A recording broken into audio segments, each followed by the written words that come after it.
What are some jobs that do not need imagination?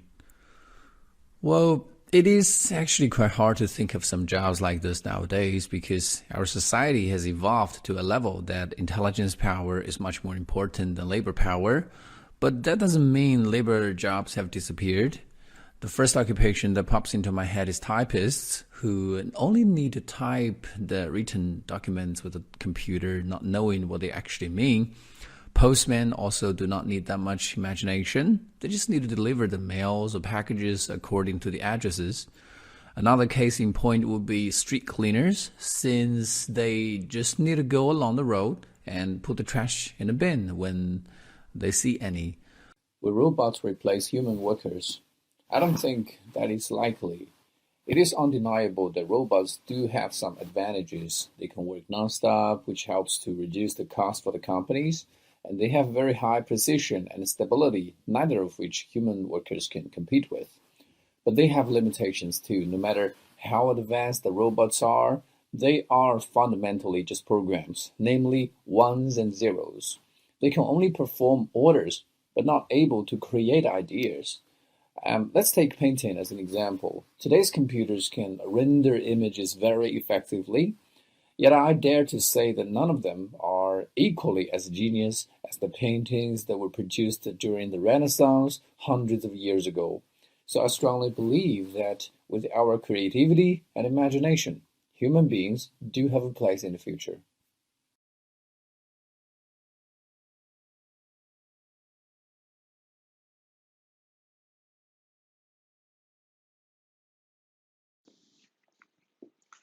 Well, I think jobs can be hard for various different reasons.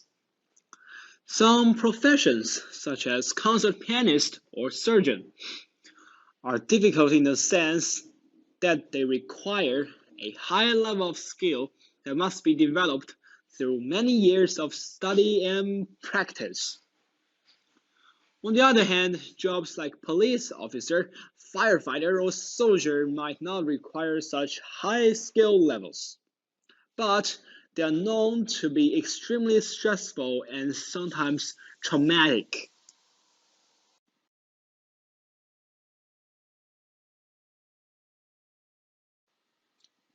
Well, I suppose we want to do something meaningful. For some people, this means achieving a great ambition that takes years of hard work. People who choose dangerous jobs might do so for altruistic reasons or because they feel it's their duty to contribute to society.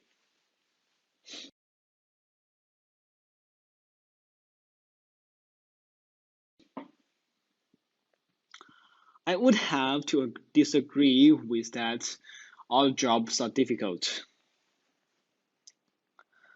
I think we all feel that our jobs are difficult or stressful at times, but in the grand scheme of things, we have nothing to complain about.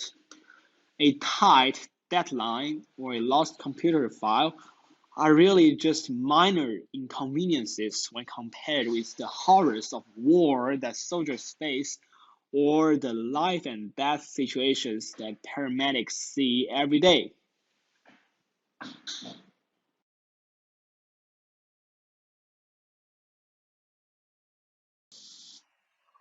Well, yes, certainly it's important to set goals.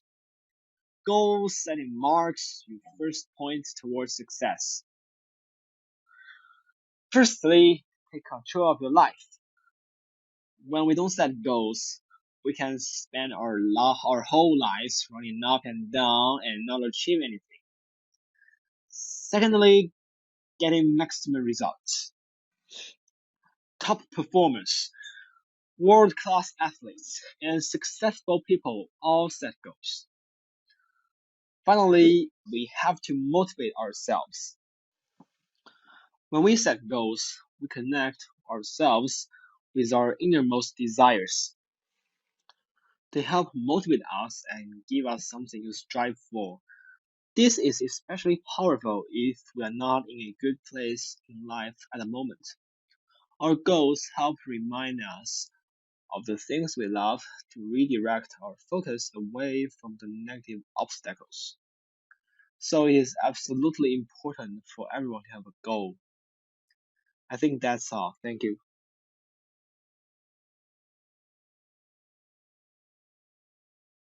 Can people have free choices of the jobs? Well, actually, it's definitely hard to get. Especially for most of us today, since the trend has got to do something with personal ambitions and the desire. For one thing, those employees who don't care about the money are most likely to have the free choices of the work. Let me explain this point a little bit. All what they want is all about the personal passion or interest of the work. They are not likely to work for money, but for the real interest. This is really important. Apparently, they will do something they like in their own fields or the sort of interesting area. It's really good. For another, those people who are hoping to have a great career, or let's say to earn more money from the work, couldn't have the free choices of the jobs, mainly because the materialism is the center of the work. In the meantime, they wouldn't try to make the change of their general knowledge or attitude to jobs as well. So I think this kind of like my point. So that's it. What kinds of jobs do young people prefer? Well, actually, I think that two kinds of jobs are really important and popular among young generations of my country. Young people today are likely to handle jobs which are related to high salaries and a comfortable working environment. For one thing, high salaries represent that the good quality of personal life. Young generation tend to be ambitious, or even sometimes they are too ambitious.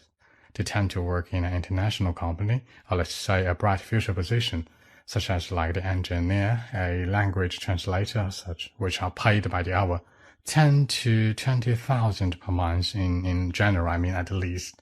That's a lot of money to me. For another, young adults are a big fan of working in the bank. In my country, or they apparently like to choose the sort of work as their favorite. Since a decent job is really important, a decent job means that they are more reliable social status. This is really important to young people in my country, so I can say that they are not doing wrong, and more importantly, most of them are working hard for the dreams. So that's it.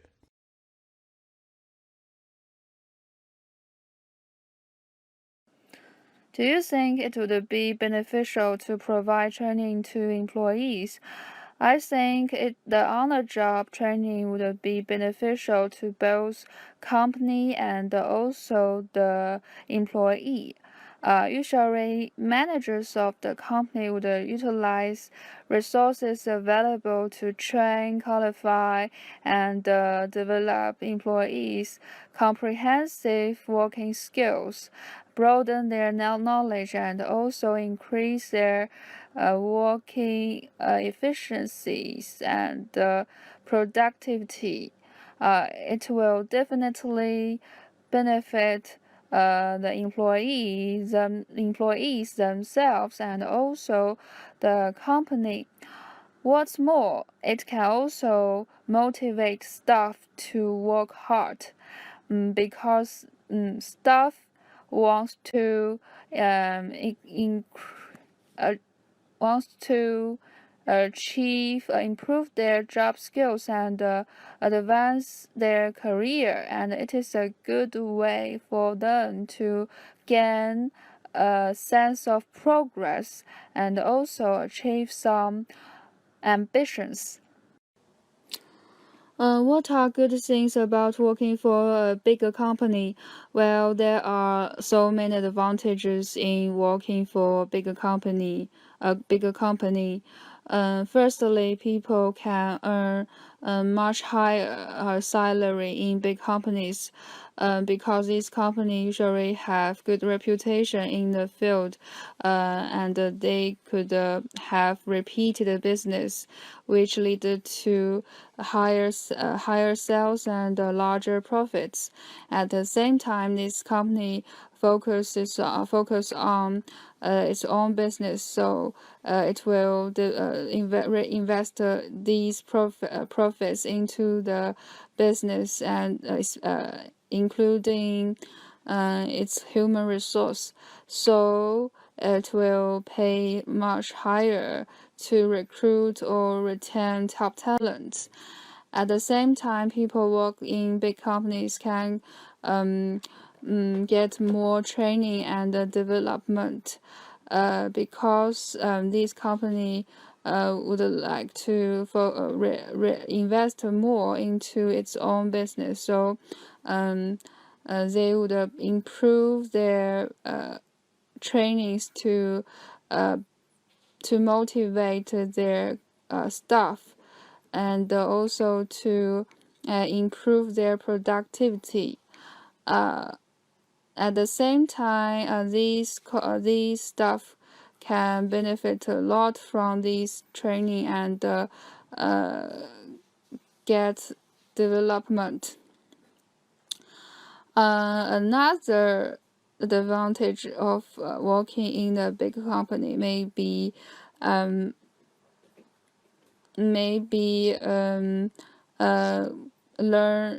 learning a lot, because these staffs or the staffs of the big companies are always elites or clever people, more clever people. So working with those elites or clever people can always beneficial to those employees. And finally, employees of these big companies can gain credibility, because these companies usually have good reputation in the industry, and the work experience in this company in these companies can be a asset for their future career. Is it easy to find well-paid jobs in your country? Okay, I think it really depends on one's capability, because normally in our country, those well-paid jobs are usually in the field related to IT or finance or other cutting-edge technology, or some professional fields like doctor or medicine, doctor, healthcare, or law. So those people with a doctor degree or have special skills, or have professional knowledge, and even command rich resources, can find it easy to find well-paid jobs. But for other people, or other ordinary people, they may find it difficult to compete in this intensively competitive labor market. Do you think robots would replace human workers in the future? I don't think robots would replace all jobs in the future, but honestly, or to be honest, I think they will replace a big proportion of jobs, because these robots don't need to have a rest, or they can also work in harsh environment. So these robots can replace human workers in some repetitive, easy, and dangerous work, which can lead to the high productivity and efficiency of these jobs.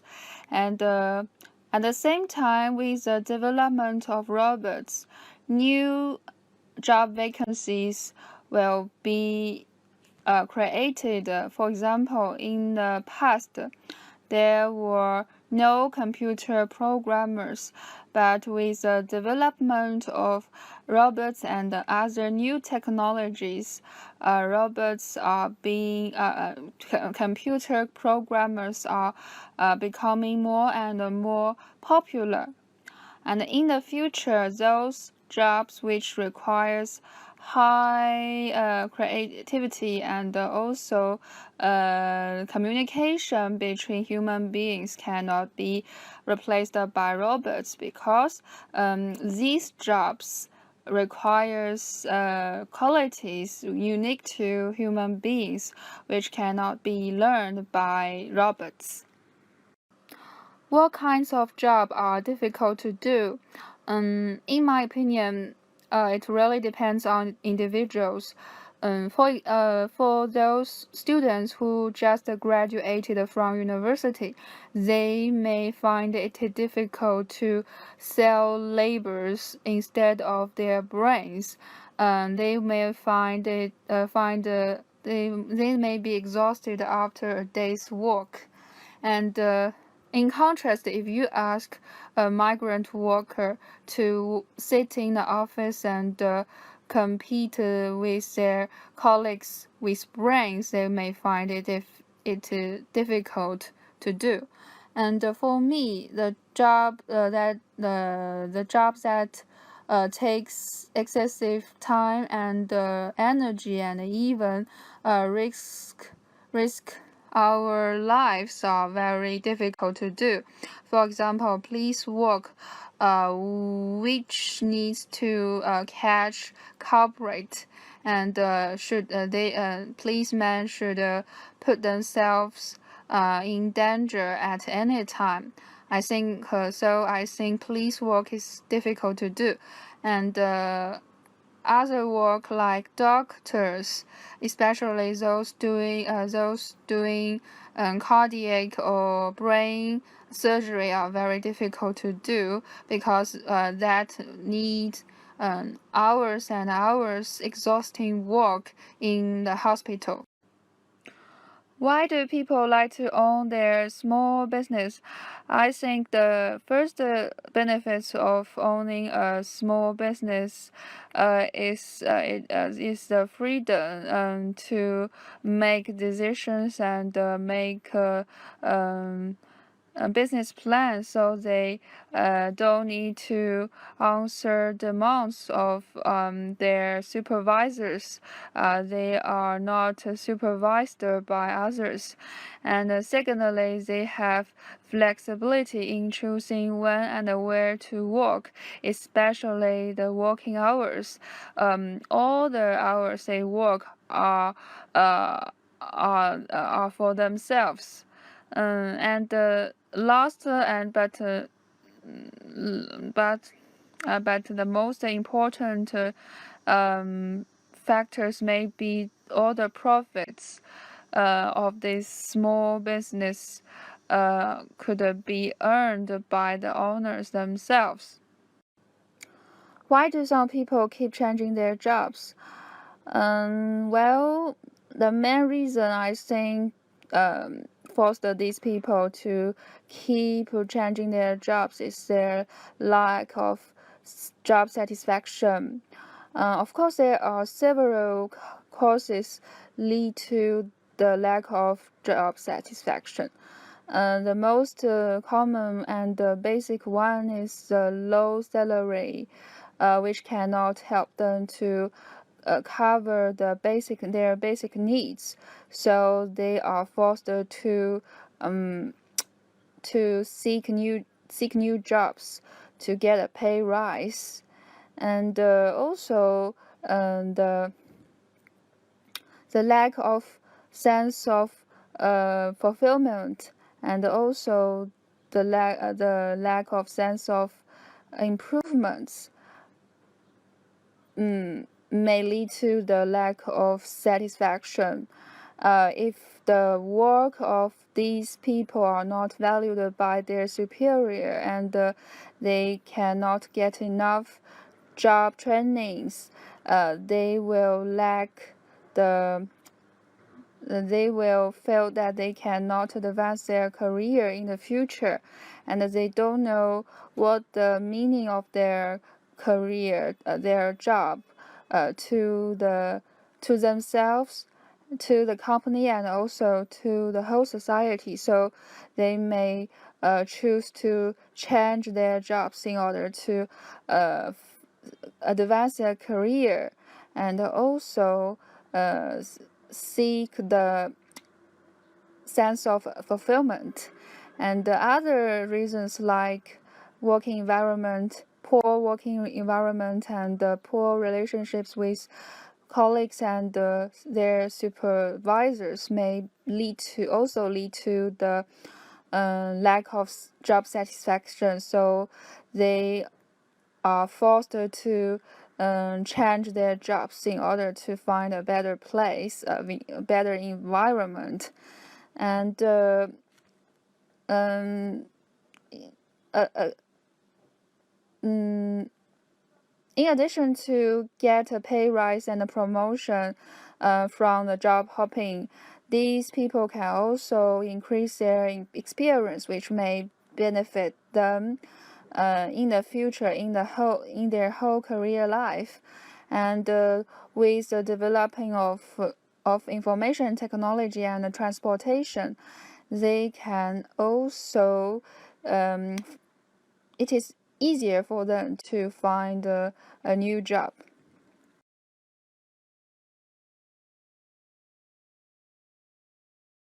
Do people in your country like to work for big companies or small companies? Well, what I think is that it just depends on the person. I mean, some people like to work for big corporations, whereas others prefer to work in a small company. I mean, both sides have advantages, right? Now, let's say that you work for a big company, even a multinational company. It sounds pretty cool, and a lot of people will envy you. They will think that you make a ton of money every single month, which is probably not true. However, if you work for a startup company, perhaps there are only several people working in a very tiny office, then you have leeway over so many things, which means that you have control, right, over a lot of the things that you have to deal with, which is pretty good too. So it just depends on the person. Different people like to work for different kinds of companies. Do you think a university degree would guarantee one's success in career? No, I don't think so. I mean, many students go to university, but when they graduate, it's not necessary that they can find a well-paying job, a job that they are satisfied with. It's mainly because we have a large population in China, and a large number of them are university graduates, but when they enter the real world, when they enter the job market, it's extremely competitive. They have to be very talented people, competitive people, in order for them to stand out. I mean, if they are just, the same as everybody else, even with a university degree, they won't find a good job. Do young people in your country work longer hours now than in the past? Well, it's pretty hard to say. I think some young people do work longer than before and some don't.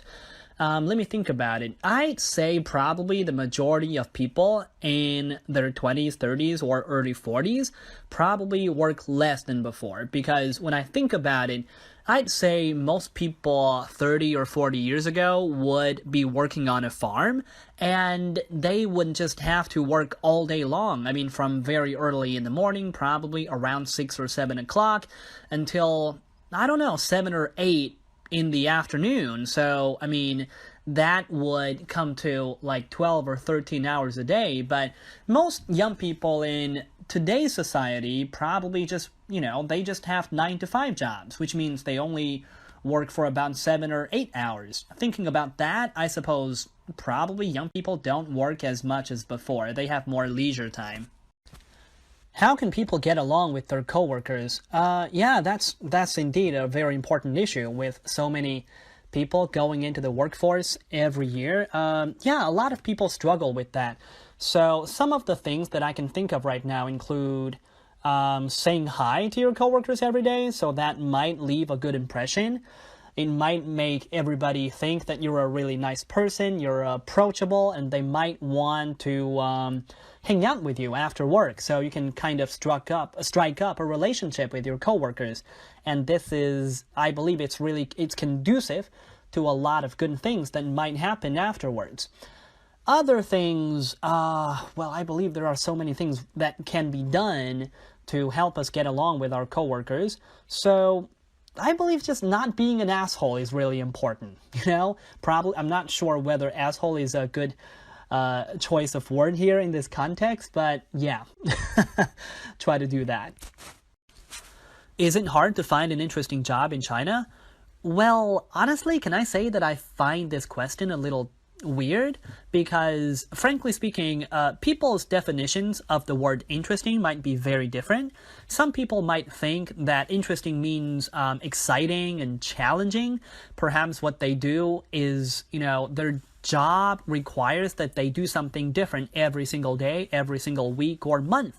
So let's say maybe they're directors or musicians and they have to work on one movie or one piece of music this month, and then the next month what they do changes. So it's not a 9-to-5 job and they constantly have to do something different, and they might think this is really interesting. However, other people might believe that interesting means that they feel content. They feel satisfied with whatever they do. Okay, they don't have to work extremely hard, but they feel pleased because they get a decent salary and they have enough time to spend with their family members and friends. So yeah, interesting means different things to different people, and I believe there are tons of interesting jobs in China. What are the disadvantages of working overtime? Oh, that's very obvious. If we work for a long time, more than we should. For example, in China, I think the legal working hour every single day, the number of hours that we have to work in a day is 8 hours or 9 hours.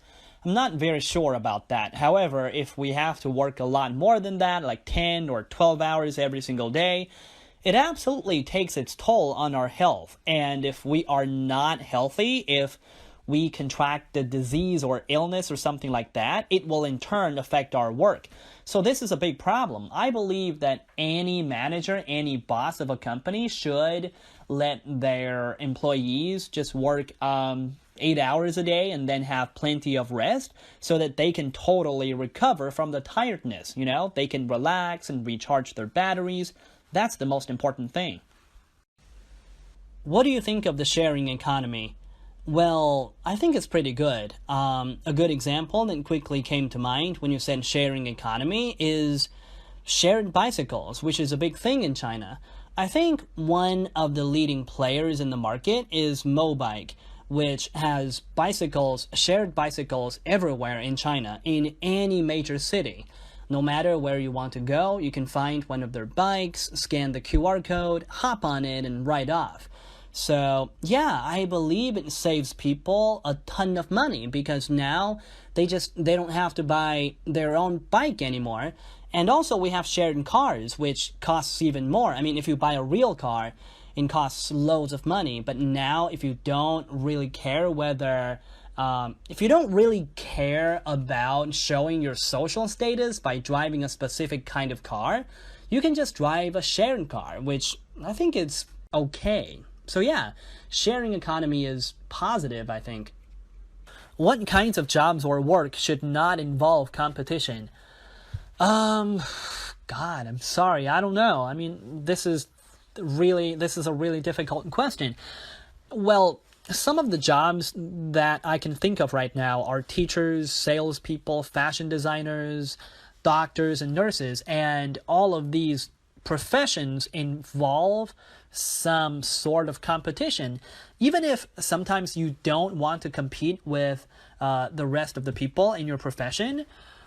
You just have no choice, right? Because others might want to compete with you in order to stand out, in order to set themselves apart from the rest of the group, because human beings are born to be competitive. We all want to be winners, so I'm sorry, I can't think of any job that is not competitive.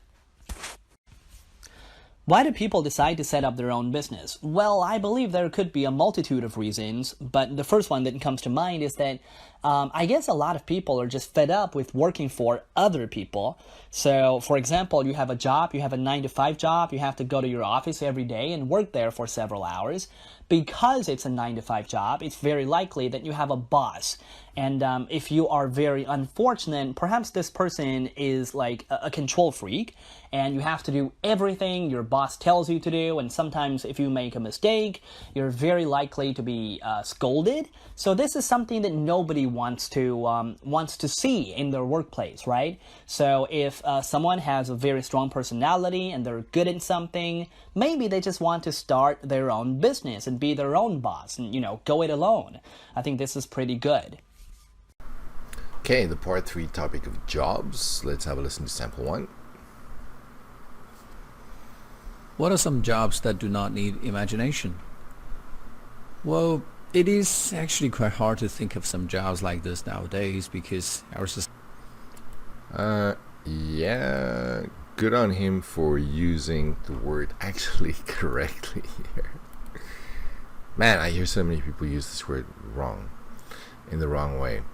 Like this nowadays. Okay, yeah, our society has evolved. Wow, that's a good word to use. Of some jobs like this nowadays because our society has evolved to a level that intelligence power is much more important than labor power. Okay, it's hard to think of job. Wait, what's the question? What are some jobs that don't need imagination? Okay, it's hard to think of jobs that don't require imagination because our society is involved. Intelligence power. Okay, why don't we just say intelligence? Our society has developed to such a point or such a level that intelligence is much more important than labor. Drop the power. Anyway, there's no such thing as labor power. Maybe intelligence power, but even that sounds weird to me. Much more important than labor power, but that doesn't mean labor jobs have disappeared. There's no such thing as labor jobs. Manual jobs. But that doesn't mean manual jobs have disappeared. What does this have to do with the question? The first occupation that pops into my head is typists, who only need to type the written documents with a computer. On a computer. Alright, okay, I understand. Okay, so if you're typing, if you just need to type down some memos or stuff like that, or a letter, doesn't require any imagination. Okay, on a computer, not with a computer. Knowing what they actually mean. Postmen also do not need that much imagination. Now that I listen to this again, I think he said postmen, but when he says it sounds like postman. Knowing what they actually mean. Postmen also do... Maybe I'm wrong. Maybe it is postman. Alright, that would make more sense. Postman don't need that much imagination. I wonder if he stressed that. I didn't hear that. I would have said postmen also don't require that much imagination. They're not knowing what they actually mean. Postmen also do not need that much imagination. No stress, just flat. That's a pity. They just need to deliver the mails. But look at this here, this rising intonation here in the beginning. They just need to, that's not bad. Much imagination. They just need to deliver the mails or packages. Oh, there's no such thing as mails, it's just mail. Mail has no plural. According to the addresses. According to the addresses. Yeah, that's not wrong, but why don't we just say to? Because you deliver something to the address. You don't deliver something according to the address. You deliver it to the address. Another case in point. Good phrase. Another case in point. Instead of saying another example.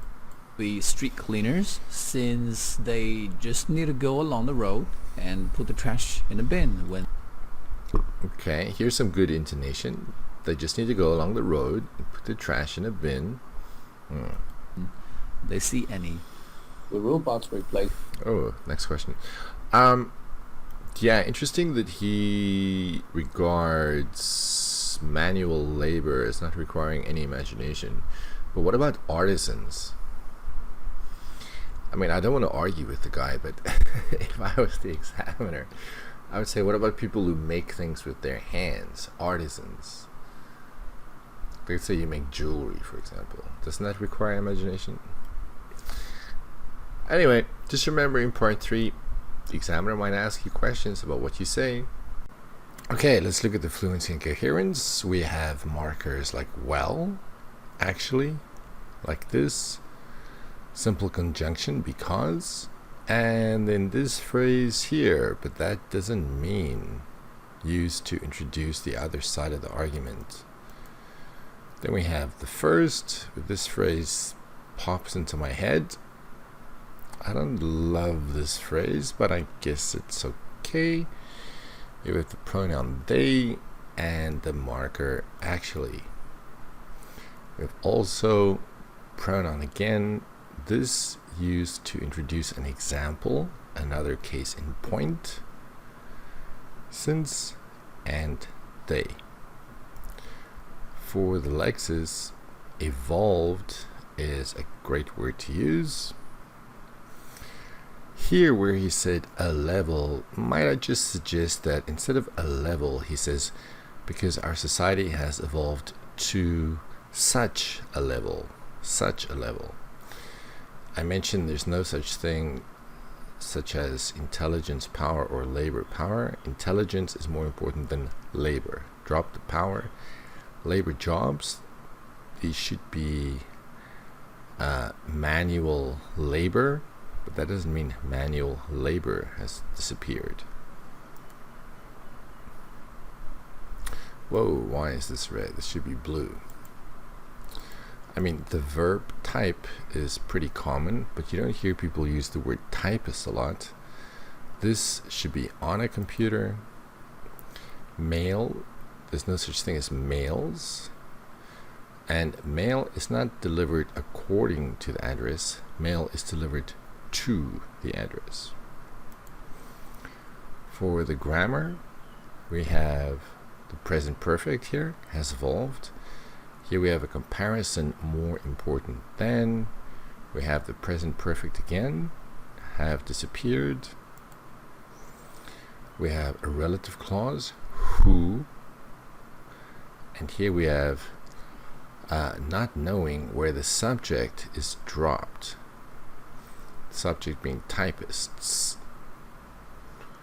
This participle clause here at the end. Not too much here, except the will be. Not sure why he's using the future, but at least it shows some variety. Okay, next question. Will robots replace human workers? I don't think that is likely. It is undeniable that robots do have some advantages. Okay, so he says no, but then he wants to talk about the advantages of the robots. So these are two contrasting ideas. If you're going to give contrasting ideas, put something here to identify the contrast. I don't think it's likely. However, I don't think it's likely, although They can work non-stop, which helps to reduce the cost for the companies. which companies? Why are you saying the companies? They can work non-stop. Okay, relative clause, that's good. I don't know who the companies are. Drop the. Very high precision and stability, neither of which human workers can compete with. But they have limitations too. No matter how advanced the robots are, they are fundamentally just programs, namely ones and zeros. Isn't he confusing software and robots here? Robots are just ones and zeros. Well, don't they have physical bodies? Orders, but not able to create ideas. Let's take painting as an example. Today's computers can render images. Let's go back to the question. Will robots replace human workers? Okay, now he's talking about computers. I mean, robots and computers are related, but they are not the same thing.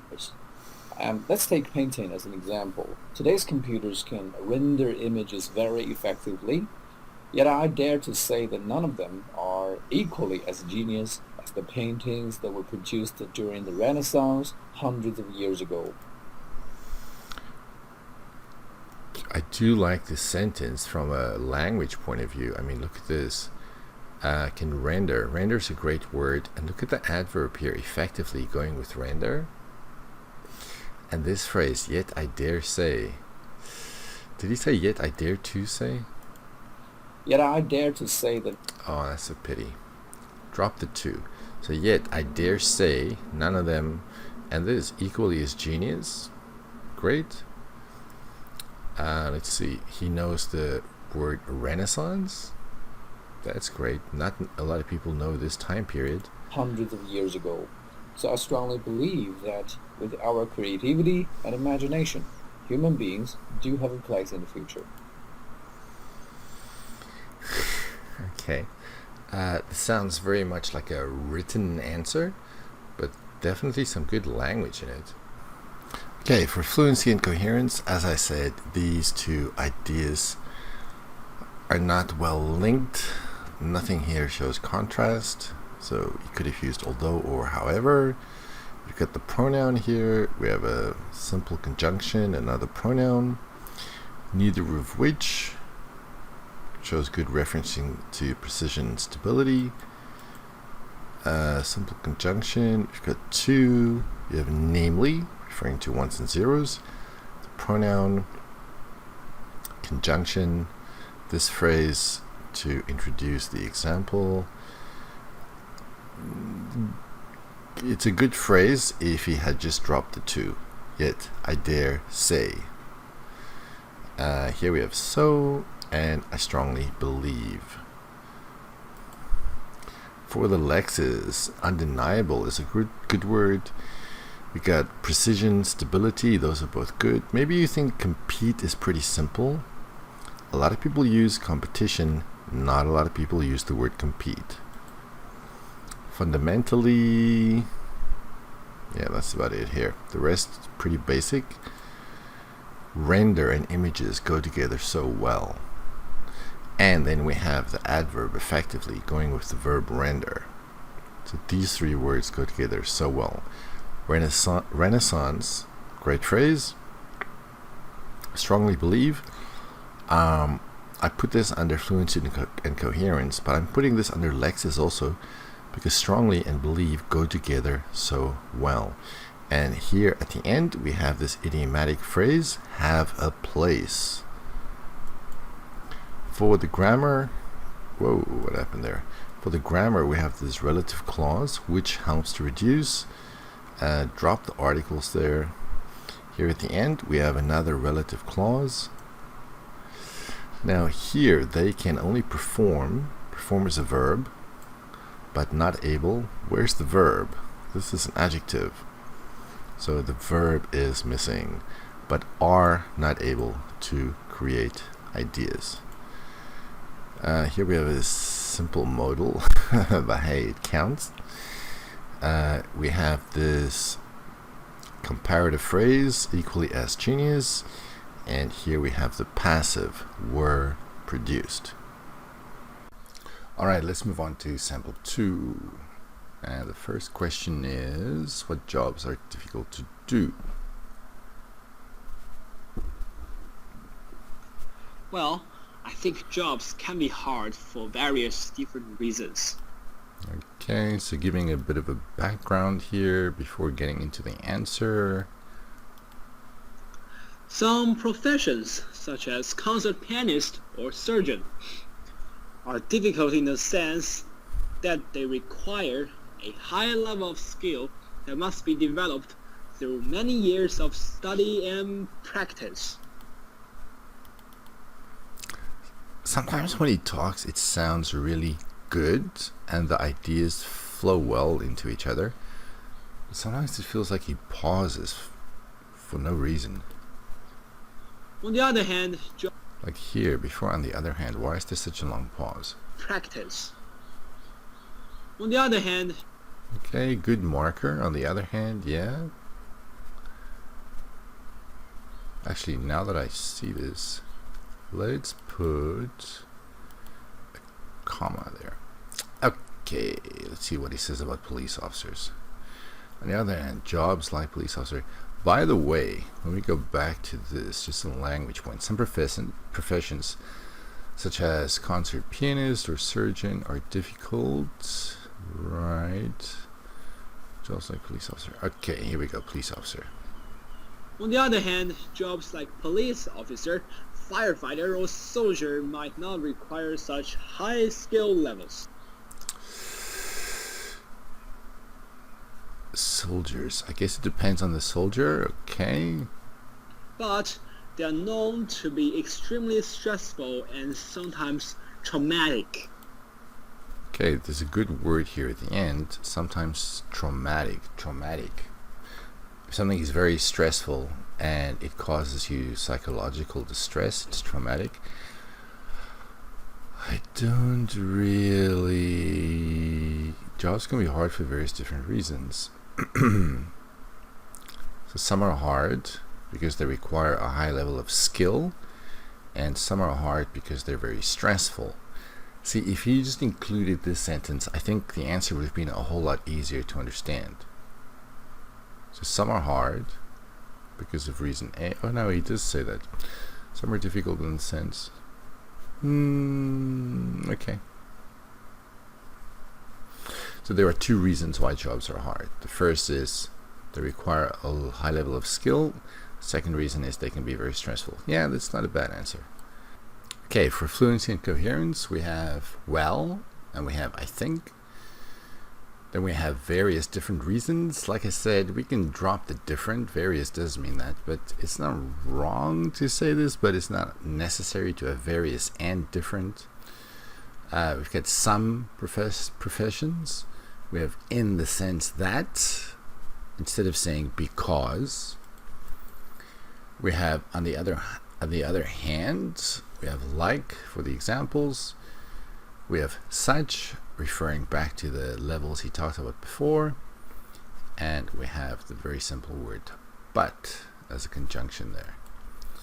For the lexes, we have professions, concert pianist, surgeon.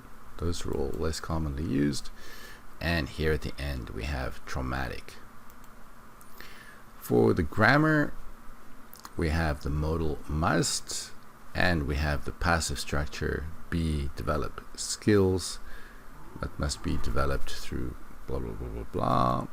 And at the end we have this modal here, and we have another passive structure are known. I need to drink more coffee, I think. Okay, why do some people do dangerous jobs? Well, I suppose we want to do something meaningful. Again with the weird pauses. Why is he pausing like this? For some people, this means achieving a great ambition. This means noun. That's good. Achieving a great ambition. Okay. That takes years of hard work. People who choose dangerous jobs. Okay, here we have some good grammar. We have this relative clause. We have a modal. It do so for altruistic reasons. It's too bad he paused before he said altruistic. Notice that? For altruistic reasons. Now, altruistic is a great word to use, but if you pause just before saying such a word, it shows the examiner you're not 100% comfortable using vocabulary like that. That's a pity. Anyway, altruistic means you do it for reasons that are not just centered on yourself. So you do it to help other people, for example. Or because they feel it's their duty to contribute to society. Okay, let's see. Some people want to do meaningful things. Now, is this a different reason? I think maybe here you should just have added the word also. So some people who do dangerous jobs might also do so for altruistic reasons. Just drop in another word there. Error-free answer. It's a bit short. No errors. We have the word altruistic. We've got some decent grammar in there. Okay, here he starts with, well, I suppose. Earlier he said, well, I think. So switching it up a little bit. Then we have for some people introducing the first group of, or the first topic he's going to address. This means, this referring to doing something meaningful. Here we have the conjunction or, because, they pronoun referring back to people. For the lexes, we have great, describing ambition. And we have achieve. People do achieve ambitions, yeah. We have the word altruistic, and then the phrase contribute to society. As far as the grammar goes, this means achieving means goes with a noun. We have the relative clause who, and we have the modal, and then in the phrase do so for this reason, or these reasons rather. Are all jobs difficult? I would have to disagree. There's nothing to disagree with, it's just a question. If the examiner asks you a question, unless they say, do you agree or do you disagree, you can't say I agree or I disagree. This is a yes-no question. Anyway. I would have to disagree with that. The grammar here is not so good. You can't disagree with that. You can disagree with a statement. So you could say, I would have to disagree with a statement that all jobs are... All jobs are difficult. Mm-hmm. I think we all feel that our jobs are difficult or stressful at times, but in the grand scheme of things... This is a great phrase, in the grand scheme of things. So if you look at the big picture, if you don't just look at yourself, if you look at society, for example. We have nothing to complain about. Okay. A tight deadline or a lost computer file are really just minor inconveniences when compared with the horrors of war. Now what is happening now? Are all jobs difficult? Now he's talking about deadlines or a lost computer file. Are all jobs difficult? So they're not difficult compared to war. I guess that's what he's trying to say. Interesting. An interesting way to answer the question. Horrors of war. Horrors of war, that's a good phrase. That soldiers face, or the life and death situations that paramedics see every day. Right. Also, this life or death situations, paramedics see. I don't think see is a great verb, though. Maybe that paramedics... Why is this paramedic? That paramedics experience. Also, the word paramedic, not many people use this. This is definitely a less commonly used word. That paramedics experience every day. Wow, this guy has a very unique way of answering the questions. So he takes this question and say, no, we can't even think like that because war is more difficult than any job. There's nothing wrong with that, really. It's very interesting, very unique way to answer questions. Okay, as I mentioned before, you can disagree with a statement that doesn't make any sense, that's not coherent. We have the phrase I think, the conjunction but, when compared with, making this comparison here, but here it's really used to link these two. And here we have the simple conjunction or. When I say link these two, I mean the inconveniences of daily life and the horrors of war. It's used to link those two. For lexes, we have this in the grand scheme of things. What a great phrase. And another phrase, nothing to complain about. Tight, going with deadlines. These two words collocate so well together. Same thing with minor and inconveniences. These go together very well. We have this phrase, the horrors of war. We have life and death situations. Paramedics. Unfortunately, he said see. Yeah, you don't see situations, you experience situations. For grammar, I would have to disagree with the statement that all jobs are difficult. Here, only really this relative pronoun here, that paramedics see every day. Other than that, nothing really stands out. Is it important to set goals? Well, is, certainly. Oh, why did he say well is? Well, is. It's not is. Certainly, it's important to set goals. Why? It sounds like he's trying to shout here. Goal setting marks your first point towards success. Goal setting marks your first points towards success. Your first points. I'm not sure what he means by points. First point towards success.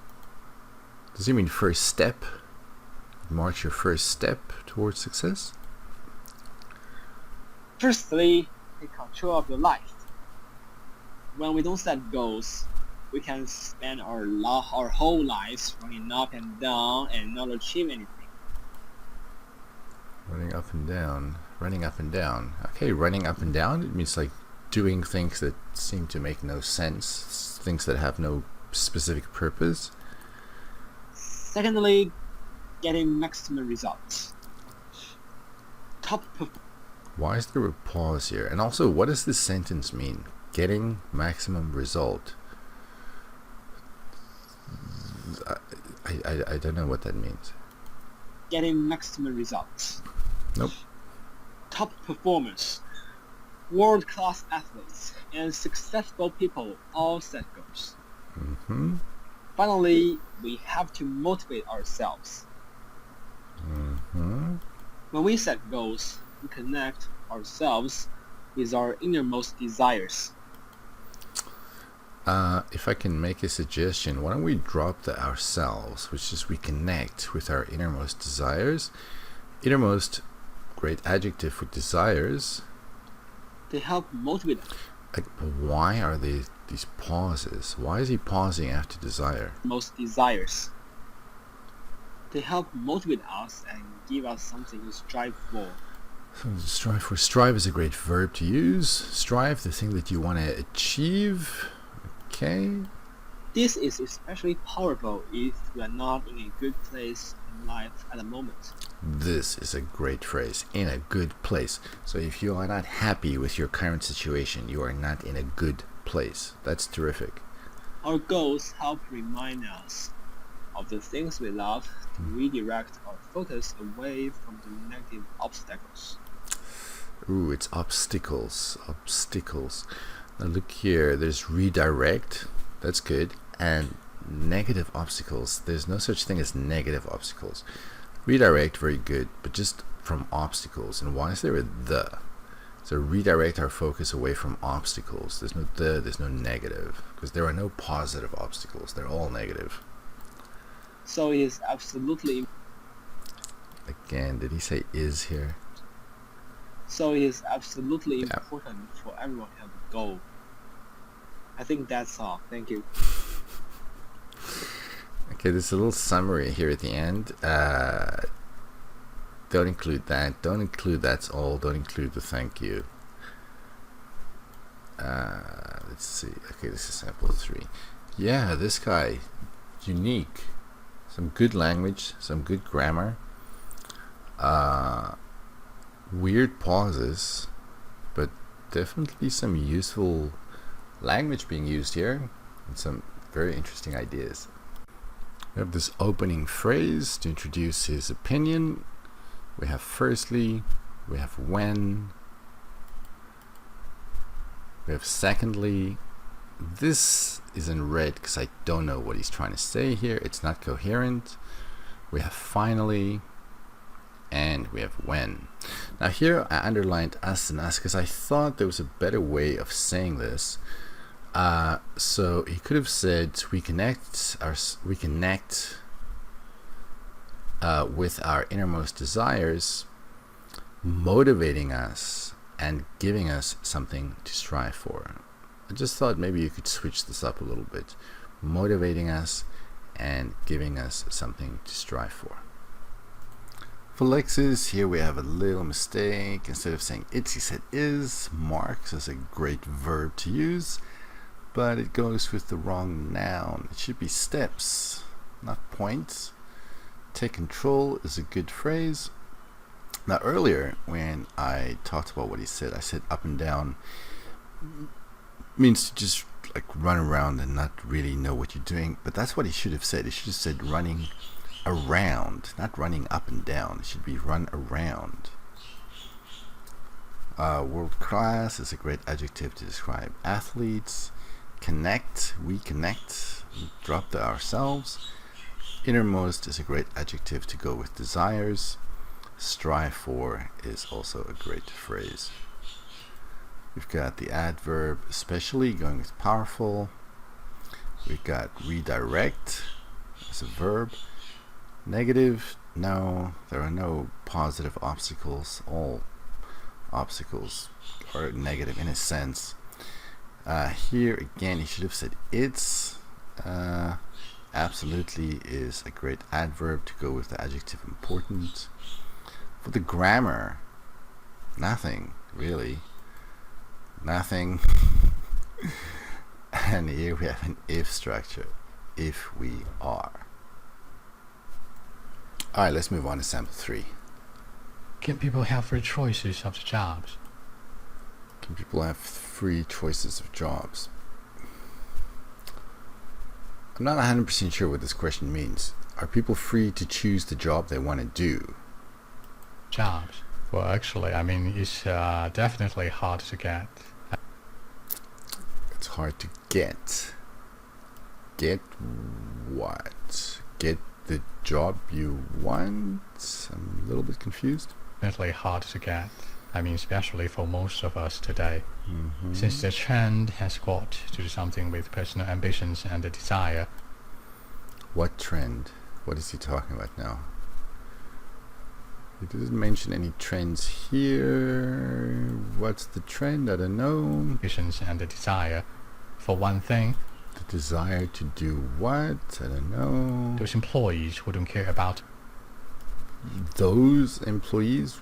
Which employees? He didn't mention any employees before. Now he says those employees. I'm confused about that.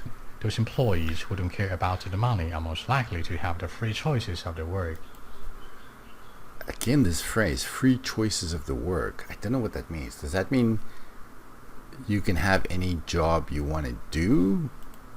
Let me explain this point a little bit. Okay. Or what they want is all about the personal passion or interest of the work. But these two things are opposites. Personal passion, interest of the work. You can't say all they want and then you say these two things and they're completely opposite. I'm still confused. They are not likely to work for money, but for the real interest. They're not likely to work for money, but for the real interest.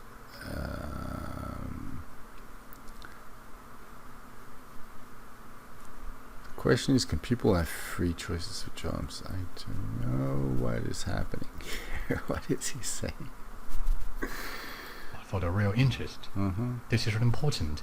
Apparently, This guy loves using the word apparently. Is he observing them? Why is he using the word apparently? they will do something they like in their own views or the sort of interesting area. I mean, it's really good. For It's really good. No there's no noun here, so we don't need an article. matter, those people who are hoping to have a great career, or let's say to earn more money from the work, couldn't have the free choices of the jobs, mainly because the materialism is the center of the work.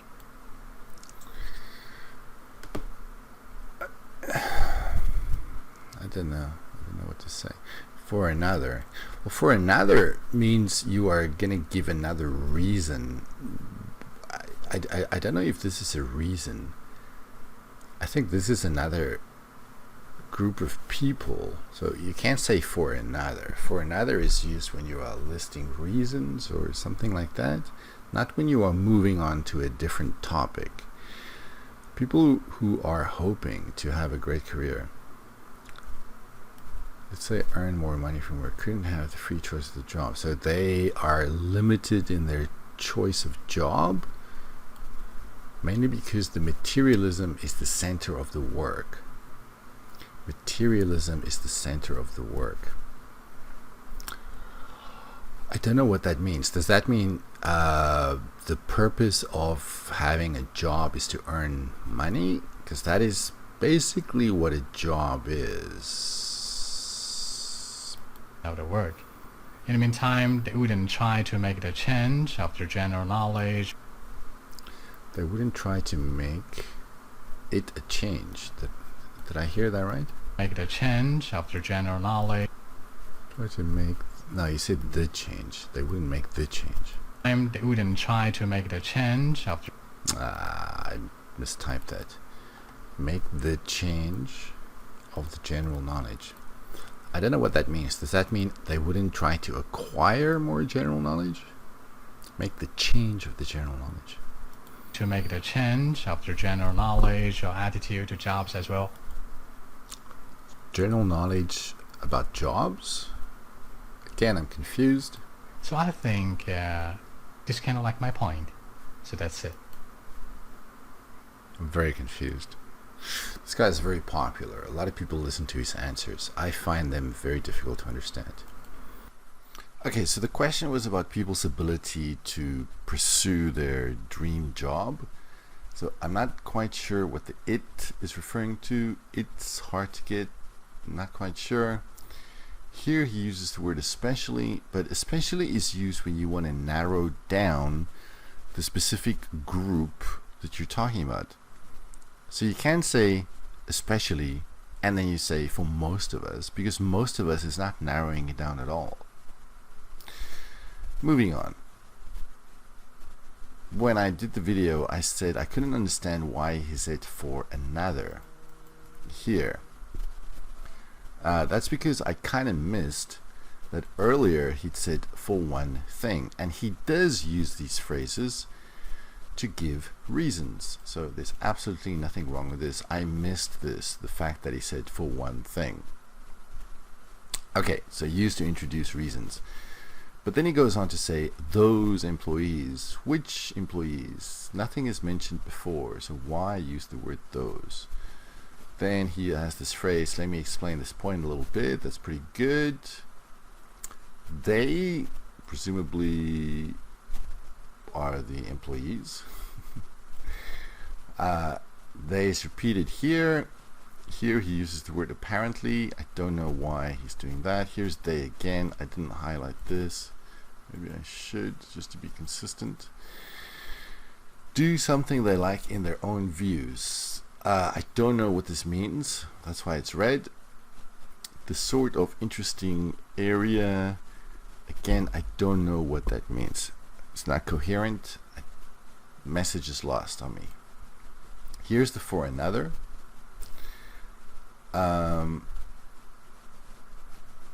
They couldn't have the free choices. Why on earth is this red? That should be a language problem, not a coherence problem. Here we have mainly because. That's pretty good. In the meantime, I guess this is while they are earning money or while they are having a great idea. I'm not quite sure, but I can kind of get it. Make it a change of the general knowledge. I don't know what that means. And don't end your answers by saying, so I think this is kind of like my point. Please don't use that phrase. Moving on to the language, we have definitely, we have especially, that's pretty good. Ambition, there's no S. And desire. Actually, with desire is more of a grammatical error. Let me just check the grammar. Did I identify that? Oh, no, I didn't. Let's make that red. It's kind of difficult to always know what is a language problem and what is a grammatical problem. Alright, let's get back to this. So, ambition, there's no S. Now, he uses this phrase, have the free choice of the work, free choices of the work a lot. It's a very, very awkward phrase to use. So why don't we say likely to have free choice of work? That's the best I can make it. It's still awkward. Have free, there's no the, free choice of work. But I still wouldn't put it like this. I would say people who don't care about money are most likely to freely choose their work, or freely choose their career, or freely choose what work they want to do. Freely choose, I would say that. I wouldn't use this sentence structure. Let's see here. Personal passion or interest. Interest goes with in, not of. Interest in. Interesting area. This should be area of interest. Area of interest. But this whole idea is hard for me to understand. But I'm pretty sure this is not what he wants to say. An interesting area is like when you go on a holiday and you visit an area and you think, oh, this area is very interesting. But if it's something you're interested in, like, I don't know, medicine, for example, it's not an interesting area. It's an area of interest. Area is geographical area, if you say interesting area. I think I mentioned this before. This should be choice. I just talked about that. So freely choose would be the best way to say this. But if you really want to say free choice, then there's no S there. Materialism is a great word. I don't really know what the it is. In the meantime, they wouldn't try to make it a change. I don't really know what the whole thing means. But when we get to the language, make a change, there's no it then. Make a change in their general knowledge. You can make a change in something, but again, I don't really know what he's trying to say. Improve their general knowledge. I don't know. Let's get to the grammar. So there's no the here. So personal ambition and desire, no the. Here he uses wouldn't, but this is not an unreal situation. This is a real situation. So why not just say those employees don't care? Why use wouldn't? I don't understand that. There's no article here. There's no article there. If you really want to use this phrase, no article. All they want, not all what they want, all they want is about, all they want is related to, also here there's no the. All they want is related to personal passion. Oh, here also no the. What's this? So all they want is related to personal passion or interest in work. But this in is more of a language problem. Here also no the, and here he does the same thing again. He uses would, but he should just say apparently they do. Why would? Because this is a real situation. Here is a relative clause, people who are hoping to. Here he uses could. I don't know why. Why don't you say people who earn more money from work? Why is there a the here? I missed a lot of the this. People who earn more money from work don't have. Here there's no the, here there's no the, here there's no the. Here's the same thing. Why is he using the word would? And here again, no the. General knowledge does not take an article. Lots of errors. So many errors that it's kind of hard to follow exactly what he's saying. What kinds of jobs do young people prefer? Well, actually, I think that two kinds of jobs are really important and popular among young generations of my country. You know, young people today are likely to handle jobs which Have the job, hang the job. What is this word? likely to handle jobs Sounds like hang. which are related to high salaries. Jobs are not related to high salaries. Jobs pay high salaries Comfortable working environment. and have comfortable work environments. For one thing, high salaries represent that the good quality of personal life. Represent that a good quality of person life. Good quality of person life. Personal life? I don't know what that means. Does that mean high salaries enable people to have a higher quality of life? And that the good quality of personal life. No, high salaries don't represent anything. They enable you to have a higher quality life. Young generation tend to be The young generation. ambitious, or even sometimes they are too ambitious. Tend to be ambitious, or sometimes even too ambitious. Ambitious. They tend to work in an international company, They tend to work in. I don't know if it's true. Okay. or let's say a bright future position. There's no such thing as a bright future position. You can't work in a company in a bright future position, because you can't work in something that's going to exist in the future. Because it doesn't exist. If it's a future position, you can't be working in it. Such as like the engineer, a language translator, such which are paid by the hour, 10 to 20,000 per month in general. I mean, Which are paid by the hour. I would expect the salary or the wages to be expressed hourly, because he said by the hour, but then he went on to talk about per month.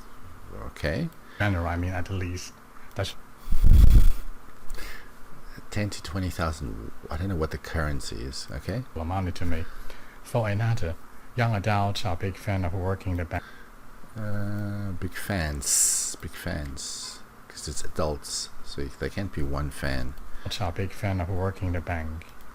The bank, a bank. I mean, in my country, or they apparently like to choose the Again with the apparently. In my country, all they apparently like to choose. work as their favorite. Wait. Fan of working the bank. I mean, in my country, or they apparently like to choose the All they apparently like to choose. work as their favorite.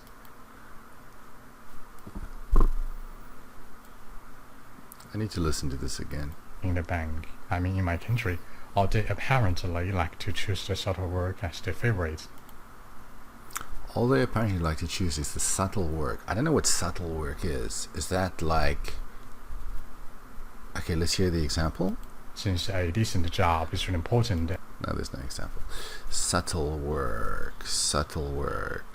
What is that? Is that like a job that is not very demanding? Is it like undemanding work? They like to choose undemanding work, like in the bank. So maybe, since a decent job is really important. But what's the connection between subtle and decent? I don't know. Subtle is definitely not the right word. Maybe undemanding. If it's undemanding, I don't see the connection with decent. a decent job means that they are more reliable social status. A decent job means what? It's really important. A decent job means that they are more reliable social status. Something here I can make out. A more reliable social status. Reliable is not the right word. It means a higher social status. Higher, maybe? This is really important to young people in my country. So I can say that they are not doing wrong. And more importantly, most of them are working hard for the dreams. So that's it. For their dreams. Most of them are working hard for their dreams. So that's it. Wow, that was pretty confusing, I think is all I can say. Okay, the fluency and coherence. Here we have 3 phrases. I don't recommend doing that, especially like this guy, who we've seen twice now start his answers with 3 phrases. Well, actually, I think. Here we have you know, and here he uses for one thing again. And here's the next one for another. Okay, so he definitely has a structure to his answers. The problem is just the structures are kind of repetitive. Like you will notice he uses the word apparently a lot. He uses for another a lot. I mean, it's like a memorized structure that he tries to force his answer into the structure, kind of. It doesn't come across as very natural. It comes across as very awkward and very memorized. Anyway, moving on. So they referring to the younger generation, or let's say, it's a great phrase to use, such and like don't go together because they have the same meaning. Here we have such, I'm not sure why, we don't need the word at all. So just a language translator which are paid. I'm not sure why there's an R there, but okay. In general is a good phrase. I talked about for another. So for another here is used to introduce the second reason. For one thing is used to introduce the first reason. For another, the second reason. Here we have I mean. I'm not sure why it's using apparently here. It doesn't make sense to me. Moving on to the next part, means that. Unfortunately, I can't hear what it means because I couldn't understand what he was trying to say there. Here we have the phrase so I can say. We have more importantly. Moving on to the next point. And as I said before, please do not end your answers like this. Don't say that. The Lexis, young generation. There's only one young generation in my country, not all of my country. The jobs which are related to high salaries. The jobs which pay, not are related to. Whoa, what happened there? Let's fix that. Actually, maybe let's make this red as well. So the jobs which pay high salaries and offer. There's no the. So they pay high salaries and they offer a comfortable work environment. Offer a comfortable work environment. High salaries represent, I talked about this before, I don't think that salaries represent anything, but salaries allow you to live a good quality lifestyle, or high salaries allow you to have a good quality life. Allow you to have this. They don't represent anything. The young generation, so tends, even sometimes they are too ambitious. Tend to be ambitious, or even sometimes too ambitious. Okay, so leave this out. You don't need that. The young generation tends to be ambitious, or even sometimes too ambitious. I'm not sure how the whole generation works in a single international company. It's kind of weird. So they tend to work in international companies. This bright future position, or in positions that offer a bright future. Positions, again, it's a whole generation. They can't have one position. Positions which offer a bright future. Language translator, we can drop the language part. We can just say translators, such as, I don't know why this is there, but anyway. So positions which offer a bright future, such as engineers.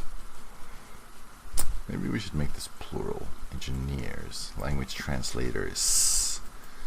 Alright. Young adults are big fans. Subtle work, I said before, I don't know what that means. And I don't know how you can choose something to be your favorite. Something is your favorite. You don't choose it to be your favorite.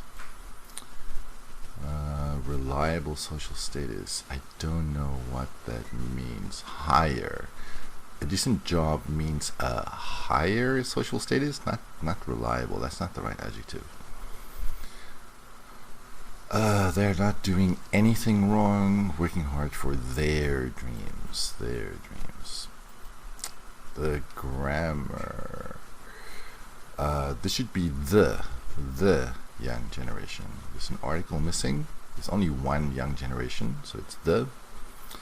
Here we have a relative clause, which are related to.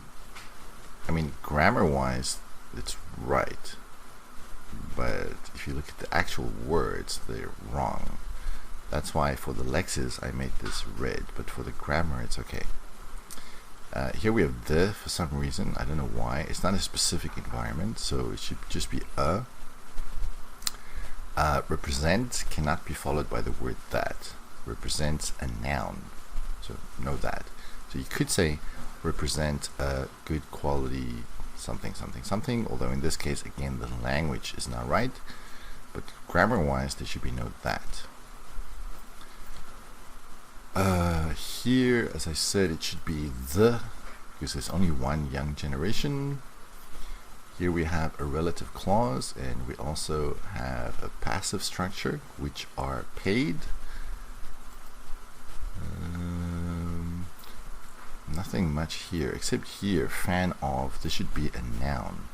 So they are big fans of working in the bank, working, not work. And at the end, nothing special. Okay, let's have a listen to sample 4. Do you think it would be beneficial to provide training to employees? Okay, notice the strong accent here. I think the on-the-job training Note the. On-the-job training, good phrase, but note the. would be beneficial to both company and also the employee. Why is there only one employee? I like the both, but plural. Usually, managers of the company Why the? Okay, so managers of companies, yeah. utilize And why would? You're talking about things that usually happen, so why would? So usually managers of companies utilize, drop the modal. managers of the company would utilize resources available to train, qualify, Train, qualify. and develop employees' comprehensive working skills, broaden their knowledge, and also increase their working efficiencies. And Okay, she's using a lot of words here. She's not using all of them correctly. Like there's no word like efficiencies. Working efficiency, yes, but not efficiencies. And here, what is this? Train, qualify.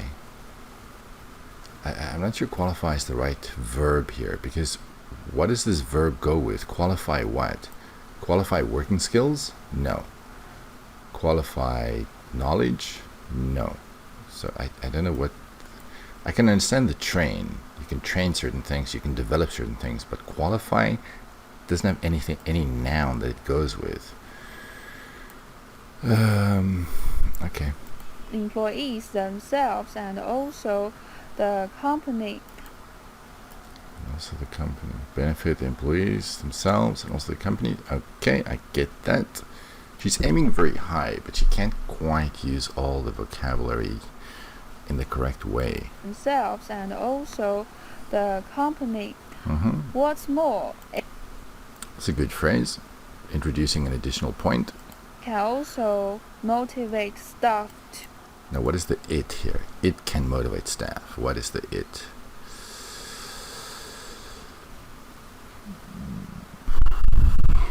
Oh, job training. Whoa. Okay, so we have to go back very far. So if what you're referring to was said such a long time ago, why not just repeat the noun?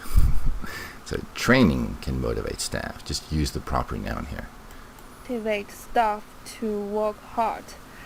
Because staff Hard. want And this word is staff, not staff. Staff. to wants Uh-oh. Confusion here. to achieve improve their job.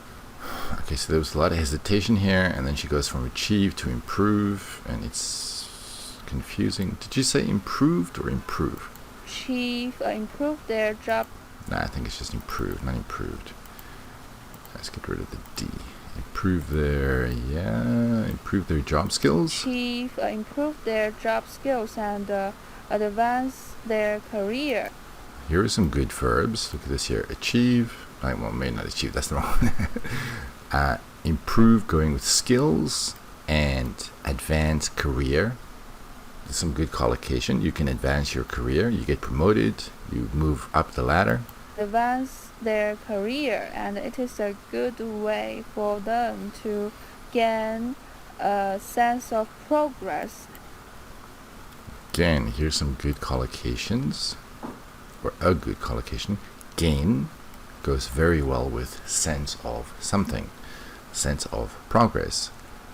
Ooh, and look at this here. Achieve goes with ambition. Although I would drop the S. Achieve some and achieve some ambition. I would say their ambition, but still, achieve and ambition, these two words do go very well together. Achieve some ambitions. I would just say their ambition, but still some pretty useful vocabulary here. Okay, let's look at the fluency and coherence. She started off with the phrase I think, and then she went from it to on-the-job training. I can kind of understand why she wanted to correct, or maybe not correct, she wanted to change the word she used, because this of course is a much better phrase than just saying it. Here we have both, and also we have it again, referring to on-the-job training. Now we have the employees, the employees themselves. So we have this repetition here. Here we have an also. What's more, it referring to on-the-job training. Here we have staff. Staff. The reason why I made this staff red is because why doesn't she use a pronoun? Here she talks about the staff, and then she says staff again. Use a pronoun. Here she self-corrects. She goes from achieve to improve. I believe this is a self-correction. We have and it, and also. Kind of basic. A lot of ands, but they are there. If you look at the lexes, this is a great phrase. On-the-job training. Very good. Beneficial is a good adjective to use. This should be plural, should be employees. We have this verb utilize, which goes very well with the noun resources, and then also this adjective available. I don't know why qualifies here. You can't qualify. What is it she wants to qualify? Skills. Qualify. Yeah, you can't qualify. You can develop skills. You can't qualify them. Knowledge is a pretty good word to use. There's no such word as efficiency. No, that's not true. There is the word efficiencies. But here, working efficiency. Noun, not efficiencies, if it goes with another noun. Benefit here used as a verb. That's not bad. You see this as a noun a lot. You don't see so many instances of it being used as a verb. Let's see. Advance is pretty good, but this should be careers, because they're careers. Gain a sense of progress. That's a great phrase. Achieve some ambitions. Achieve their ambition. This should be singular. I think let's make this red as well. She should have said there. Achieve their ambition. For the grammar, the grammar is pretty weak actually. Even though the vocabulary is good. Here we have a modal. But other than that, the structures are pretty simple. Nothing much to say about that. Here we have another modal, will. So even though it's error-free, relatively error-free, it's pretty simple grammar. And here at the end we see some errors. Here's another modal, can. For staff, it can also motivate the staff. The staff. This should be want, not once. Same thing here, should be want, not once. The staff want, because the staff are a number of people. It's not just one person. Okay, here is the next question from the sample. I have to say this response seems to be insanely long. It's like 2 minutes, more than 2 minutes, 2.5. It's too long for a part 3 response, but let's have a listen to this anyway. What are good things about working for a bigger company? Well, there are so many advantages. Okay, again, the pronunciation. Her rhythm is really off. She's pronouncing syllable by syllable by syllable. Nothing is connected. There's no intonation. There's no stress. Working for a bigger company. Okay, it's a good introduction, I suppose. A bigger company. Firstly, people can earn a much higher salary in big Salary. Okay, so the structure is not bad. Firstly, people can earn a much higher salary. Yep. companies, because these companies usually have good reputation in The reputations are countable, so we have to say have a good reputation in the field, maybe their field. the field, and they could have And they could. So she's adding us to the end of words too frequently. and they could have repeated business. That is a great collocation.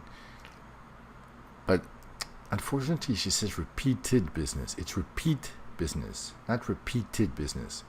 So if you go back to a company because you like the service, you like the products, you are a repeat customer, so they get repeat business. But it's not repeated. Which leads, not leader, leads. higher sales and larger profits. At the same time, this company focus on its own business, so it will reinvest these profits in. Okay, the self-correction makes it difficult to follow what she's trying to say. What is she saying here? So these companies reinvest their profits into the companies themselves, and so they including their human resources. Okay. And including its human resources. So it will pay much higher to recruit or not pay higher. You can't pay higher. You can pay more. So they will pay much more to retain top talents. That is a great word. Look at this here, top talent. So she's referring to the employees as talent. Great. Top talents. Mm-hmm. At the same time, people work in big companies. People working in big companies. And get more training and development. You can get training, I suppose, but you can't get development. Get doesn't go with development. So they can get training and develop their careers, but this has to be a verb. You can't get development. That doesn't work. Development, because these companies. Oh my goodness. Okay, I feel kind of anxious now. She should wrap it up. She's given like 2 reasons now. Surely that's enough. Like to invest more. They would like to do what? Company would like to invest more. I think maybe she wanted to say reinvest, but she just said invest. To its own business. But she said this before, right? She said they invest in themselves. So, they would improve their trainings to. But she said this before. She talked about how the staff can be trained. Now she's saying the same thing again. That's the problem with giving very long answers. You're bound to repeat yourself. There's no such thing as trainings. It's just training. There's no S. Trainings to motivate their. To motivate. I see. I think I know what happened. She didn't say motivated. She said motivator. To motivate their Motivator.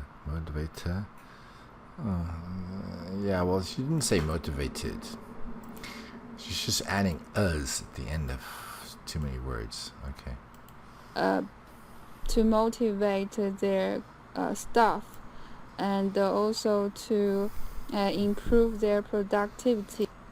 Okay, so there's been some good vocabulary used here, like productivity, and what else do we see? Motivate, training, maybe not training because she added an S to that. Top talent, these are just some examples. Recruit, great word. So wrap it up now. Stop talking. You've said enough. Productivity. At the same time, these staff can Staff, and staff is not countable, so you can't say these. So I mean, at least it's not plural, I should say.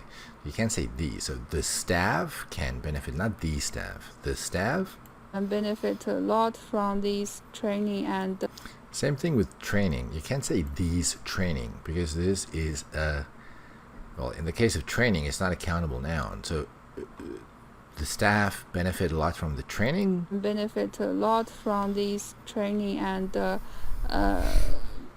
get development. See, now she's saying the same thing again. Get development. No, you can't get development. These two words don't go together. You can develop, but you can't get development.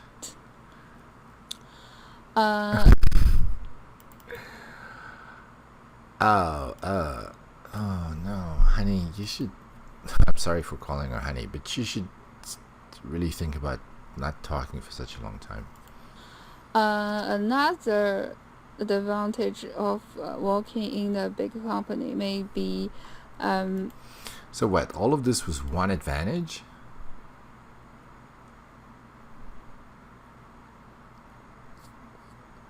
No, it can't be.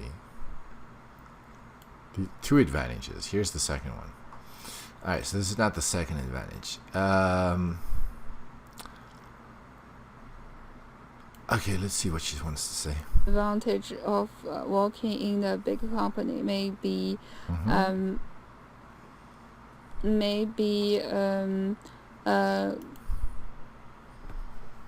This doesn't sound very fluent, does it? learning a lot. Well, she already talked about development. So if you develop your career, is that very different from learning a lot? Are you really saying anything new now? Because these staffs Nope, there's no such thing as staff because the staff, no S. or the staffs of the I don't understand this repetition here. These staff or the staff of the company? The staff or the staff of the company? What is the difference? because these staffs or the staffs of the big companies are always elites or clever people. Why are they always elite or clever people? The staff are always elite? I would drop the S, or clever people. Okay. More clever people. So working with those elites or clever people can always beneficial to. Beneficial is an adjective, so it can always be beneficial. Be beneficial. Those employees, and finally. See, she's speaking very slowly here. Look at this. 1, 2, 3, 4, 5. So 5 words in 7 seconds. That's how long the captions are up for. They're up for 7 seconds. Finally, employees of these big companies can gain credibility. These two words go together very well. Gain and credibility. Good collocation. Because these companies usually have good reputation. But she said this before. before. Here, she said it in the beginning. So yeah, she's just repeating herself. There's no way the examiner is going to let you speak for 2.5 minutes. It's not going to happen. That's half the time you have in part 3. They can't give you 50% of the time you have to answer one question. These companies usually have good reputation in the industry and the work experience in this company. In these companies can be a asset for their future career. I don't know what a set means. What is that? What's she saying here? Work experience in these companies can be a set for the future career. A set? Companies can be a set. Oh, I got it. I know what she's trying to say. Alright, let's see if this makes more sense. I edited this. I think she's trying to say asset. And the work experience in this company, in these companies can be a set. Alright, let's look at this super long response. Okay, so she starts off by saying, well, there are so many advantages. That's fine. Then she moves on to firstly, and I don't know, later on we're going to have secondly or another marker like that. But in between, we have this repetition, a big company. I guess it's a self-correction. She added the article there. There are so many self-corrections so that sometimes it's difficult to follow the message. Here we have because, and we have some referencing. These companies referring to the big companies. Here we have and. We have referencing again. They, the pronoun referring to the companies again. We have this phrase at the same time, and now it gets confusing because earlier she talked about companies. Now she says this company. It's confusing. Are you talking about the same companies, or are you talking about a specific company? Focuses, and then we have some self-correction. I guess this should be on. This should be read as well. She goes from focuses to focus. I don't know why. This is singular, so focus would be correct. She self-corrects, but ends up choosing the wrong verb here. Its own business. I am not sure what the its own business is. Oh, I guess the company. Oh, why is this red? This should be blue. My bad. This is actually accurate. Yeah, that's easy to see. It's referring to the company. These profits, that's easy to understand. And including, no. And including don't go together. Just say including. There's no and. So, pretty good. It referring to the company. Now, at the same time, it's red because she just said it here. So, try not to overuse markers. All of this is red and underlined because it's a repetition. She said this before. She's just repeating herself.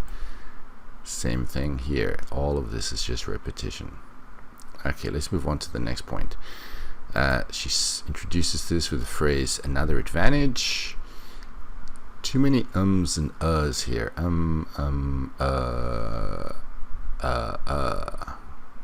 The message is going to get lost if you and too much. Here we have because these. Same thing here. I mean, she says always 3 times. And here she has problems with always again. Can always. I don't know why always is causing so many problems. But anyway. Here we have so. Here we have those. And the final point is introduced with the phrase and finally. Again, she said this before. She talked about the repetition in the beginning. That's why this is red. I have the simple conjunction here because. Can be not very fluent or coherent for that matter. Moving on to the Lexis. People earn salaries, not salary. This is a great phrase. Reputation in the field. Unfortunately, the article is missing. It should be have a good reputation. Actually, let's make the good blue as well. That's part of the phrase. It should just be a good reputation in the field. If she added it would have been really good. Repeated business should be repeat business, which leads, but okay. Anyway, lead, higher sales. These two, well, the higher sales, this phrase and this word, these go together very well, even though there should be an S there. Larger and profits, these two words go together well. Invest is a pretty good word to use. For human resources, we should have added the S at the end. Resources, the people who work at a company are the resources, not the resource. Pay more, not pay higher. But this is a good phrase. Recruit or retain top talent. Great verbs going with a great adjective and noun that's used together. Very good. Get training. You can't get training. You can receive training. You cannot get development. These two words don't go together. The get doesn't go with anything. It doesn't go with training. It doesn't go with development. This should have been used as a verb. So people can receive training and develop, well, I don't know what they're going to develop their skill set maybe. So receive training from the company and develop their skill set. Training, there's no S. Here she says to, but this is motivated. I think this is maybe more of a grammar issue. Yeah, I should have put this on the grammar. Anyway, there should be no D there. Improve productivity. These go together very well. Training is singular, so it should be this training. I talked about get development already. See how she's repeating herself. Why is this red? That should be blue. Elites is a pretty good word to use. Beneficial is a pretty good adjective to use. Gain credibility.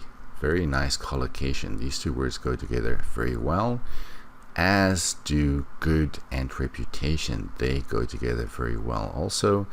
Asset is a pretty good word to use. Unfortunately, the way she pronounced the word made it really difficult to understand what she was trying to say. Here we have advantages in VING. That's great. The article is missing. A big company. Here, the article is missing. A good reputation. I don't know why she uses the modal could here. They have a good reputation in the field. All of this is real. This is not hypothetical. And they have repeat business. I don't know why it's could. Leads. There's an S missing there. She self-corrected to focus on, but it should have been focuses, because this is singular. Company focuses on. At the same time, people working or people who work. Not people work. People working or people who work.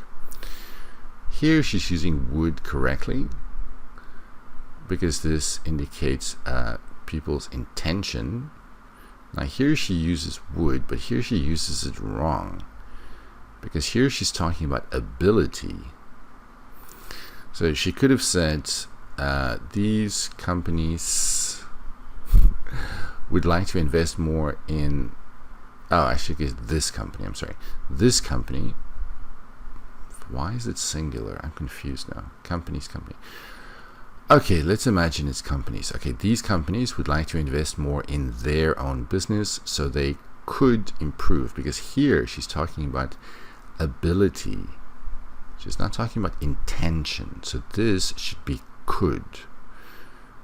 To motivate it. Oh, I did put it here. Okay, yeah, so she's trying to use the infinitive here, so there's no D. This should be the base verb. Benefit a lot from, even though she said these, the ing is pretty good. Benefit from noun, training. advantage of noun working. And the advantage here is a noun again, learning. Advantage, noun, learning is a noun. So that's pretty good. Beneficial is an adjective, so the verb is missing. Can always be beneficial. Be is missing. And as you can see here, there's not a whole lot to say. The grammar is pretty simple, and there are quite a number of errors as far as the grammar goes. The vocabulary is much stronger. The pronunciation and fluency and coherence, not so good. Is it easy to find well-paid jobs in your country? Don't know why there's an there. Okay, I think it really depends on one. Again, depend is a verb, so we don't need the be verb. It really depends. In one's capability. It's not a bad word to use, capability. Because normally in our country, those well-paid jobs are. The pronunciation again, it's those, not those. It's not paid, and this word is usually. Usually in the field related to IT. Field, there's no or. What am I thinking? Let's try that again. The field related to IT or finance or finance. Other cutting-edge technology or some professional fields like doctor or. Okay, I'm not sure what is happening now. Why doesn't she just say related to IT, finance, or medicine? Because now she's talking about medicine, right? What did she say? Doctor, medicine doctor. What is happening? Yeah, all of this could just be summarized with one word: medical field or medicine. Fields like doctor or medicine doctor. There's no such thing as medicine doctor. Healthcare or law. Okay, so okay, I got it.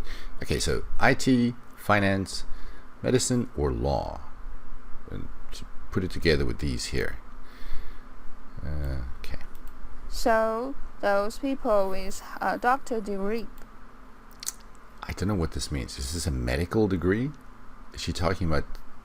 She's not talking about a PhD, right? I think she's talking about like a medical degree. Okay. Degree or have special skills or. What is happening here? Did she want to say technological, but she pulled away from finishing the word? Have professional knowledge. I hear so many students say professional knowledge, and they all Chinese speakers. Professional knowledge. It's not wrong, but I don't hear native speakers often talk about professional knowledge. And even command rich resources can find. Okay, she kind of lost me here. Maybe I wasn't paying attention. What did she say? Have professional knowledge, and even command rich. No, it's not me. Command. Okay, so here command rich resources. So command is the verb. Command, adjective is rich, the noun is resources. They command rich resources. Even people who command rich resources can find it easy to find out well-paid.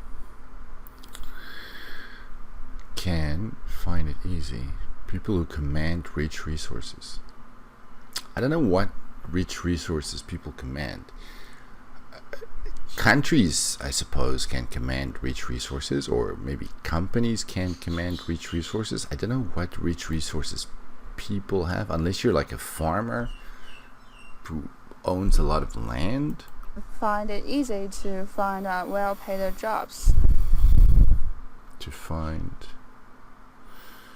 Now, I don't know if she said find or if she said find a, because the pronunciation makes it hard to know which one it is. Well-paid jobs.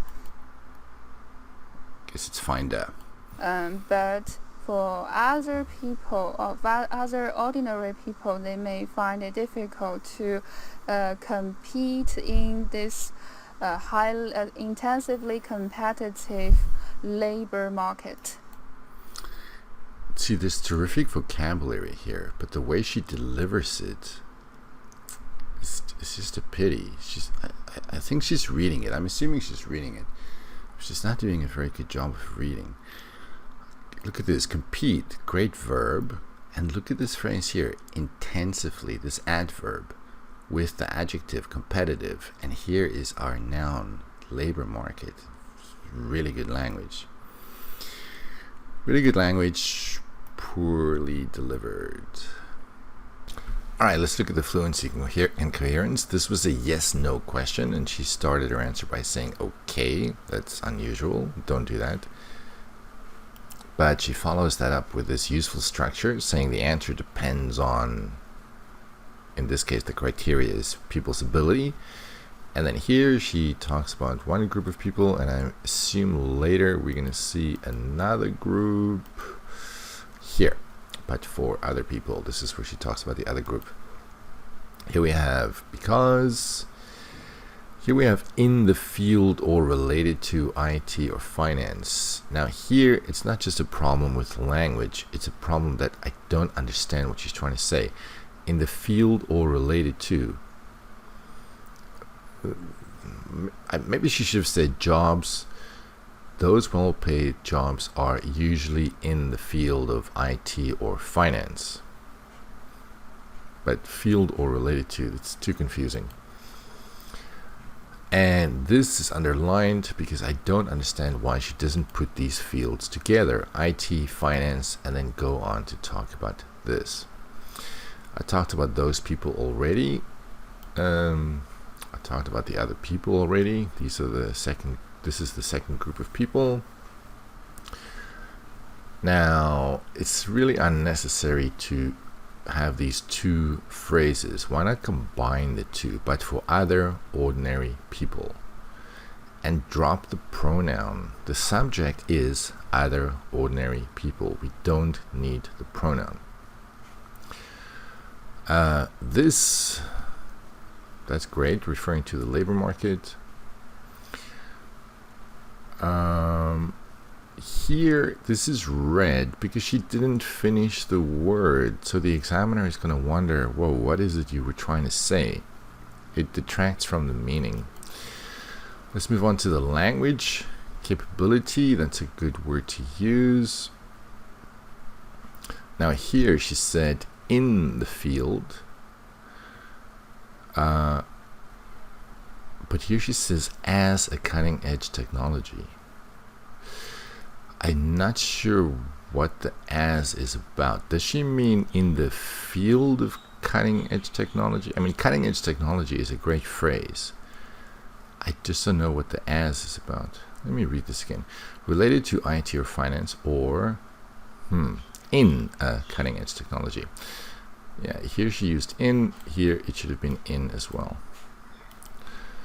Medicine doctor. There's no such thing as that. It's a medical doctor. Whoa, why on earth is this blue? There should be medical degree. Not sure why she said degree twice. Command by itself is not wrong, but people, as I said, cannot command resources. Rich is a great adjective to use with resources, though. These two words definitely go together. And here at the end, we have some great words all used together. We have the adverb intensively, the adjective competitive, and the noun labor market. All of that is really good. For the grammar, depends is a verb. We don't need this be verb here. We can just say it depends. Other than that, nothing special. Nothing special here either. I can just see the modal can. Now here she said, so those people with doctor degree, medical degree, or have.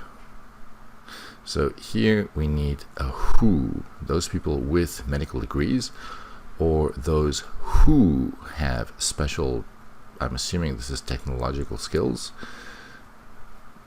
So who, that should be a relative clause. And at the end, absolutely nothing. Pretty weak as far as grammar goes. Do you think robots would Robots. replace human workers in the future? I don't think robots would Robots again. Okay, she's going to mispronounce robots a few times. I'm not going to mention it every time, but the word is robots. replace all jobs in the future, but honestly, or to be honest, Why do this? You just said honestly. Honestly is not wrong. So why say to be honest? It's the same thing. Just leave it. Don't correct it. I think they will replace a big proportion of jobs. Big proportion of jobs. Okay. Because these robots don't need to have a rest, or they can also work in harsh environments. Harsh environments. Now here, I hope she's going to give examples. Give examples of jobs where not having to take a rest is a benefit, or where being able to work in a harsh environment is a requirement. Let's see if she's going to give an example. So these robots can replace human workers in some repetitive, easy, and dangerous work. Okay, I like where this is going. In some, yeah, we're going to get an actual example. These are some pretty good adjectives here. Look at this here. Repetitive. Well, I guess easy and dangerous are not that great, but repetitive is good. Lead to the high productivity and efficiency of these jobs. I still don't see an example. I'm not sure what she's saying now. Which can lead to higher, I think where she's looking for is higher, which can lead to higher profits or higher productivity, higher efficiency of these jobs. Okay, example. Where's the example? And at the same time, with the development of robots, new job vacancies. That's a great phrase. New job vacancies. Good, good, good. Yeah. Will be created. For example. Created. Ooh, it's just created. All right. In the past, there were no computer programmers. Right, but robots came much later. Computers were around before robots. So I think she's confusing computers and computer programming with robotics. Those are not the same thing. But with the development of robots and other new technologies, robots are being... Wait, what? Okay, with the development of robots and other new technologies. Oh, okay, I see. Never mind. Robots are being computer... Yeah, it's hard to follow because she self-corrects so often. Robots, yeah? Programmers are becoming more and more popular. Well, I think you mean the job. The job of computer programmer is becoming more and more popular. The job is becoming popular, not the people, the job. Popular. Right. And in the future, those jobs... Okay, nice referencing. Which require good grammar. I don't see her using relative clauses a lot. Here we see one which requires, yeah, high creativity and also communication between human beings cannot be replaced by robots. I'm so sure that the examiner is going to ask you for an example. I mean, here, is she talking about computer programmers? I don't think so.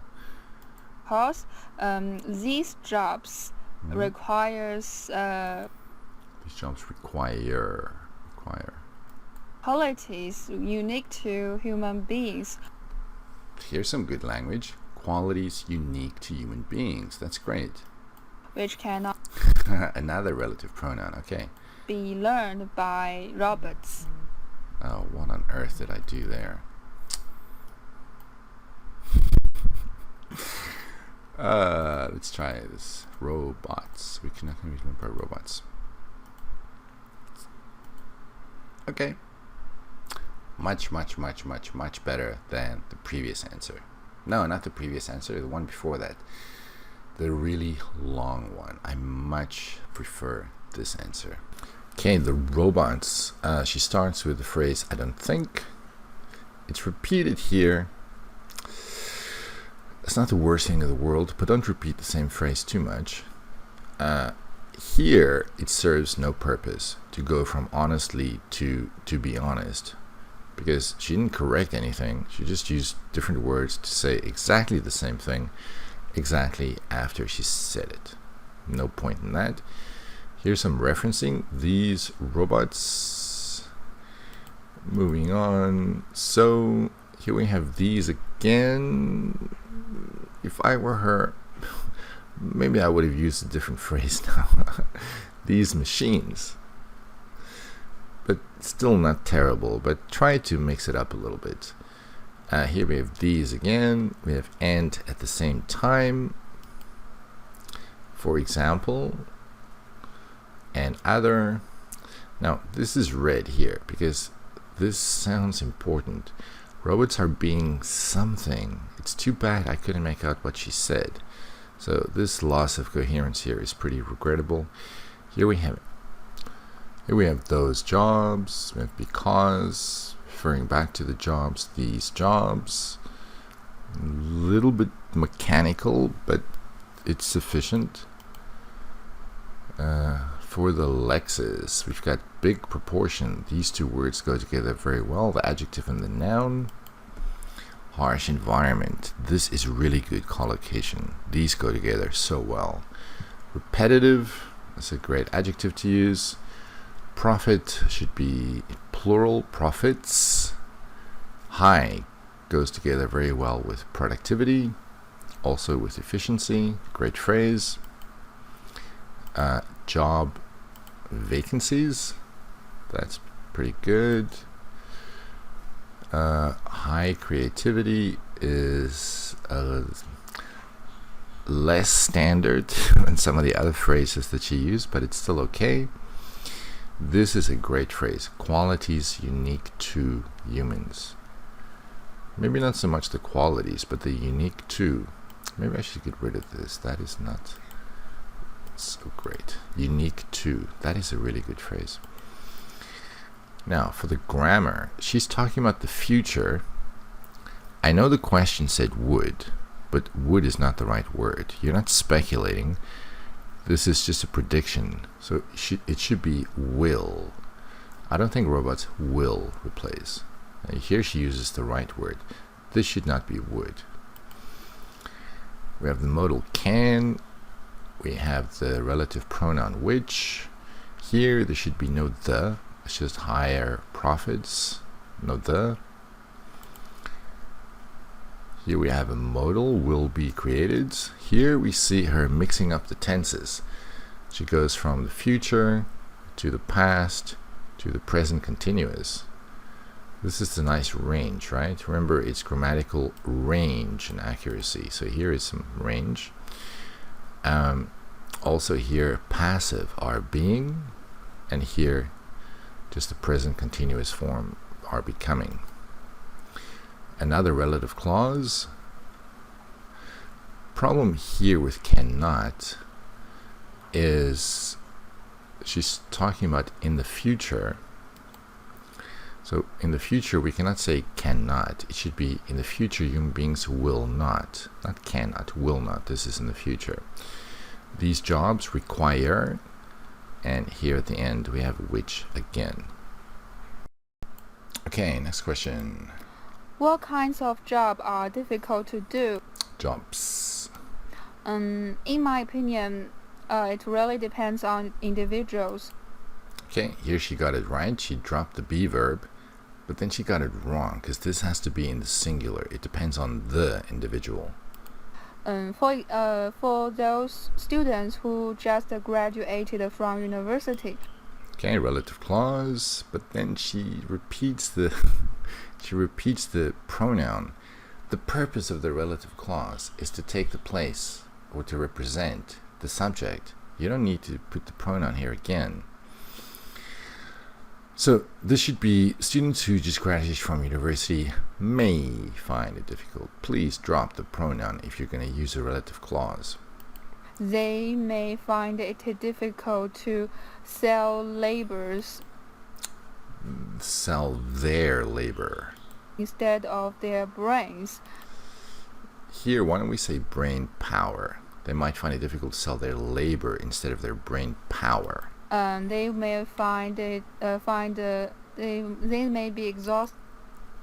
There's too much self-correction there.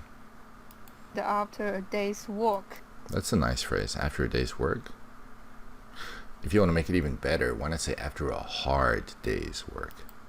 And in contrast, if you ask a migrant worker to sit in the office and compete with their colleagues with brains, they may find it difficult to do. Okay, it's too bad about all the us, it, and all that. Compete. What I did like was the if. Okay, so here we have, as far as grammar goes, we have if, and then she uses the present tense throughout. That's good. And for me, the job that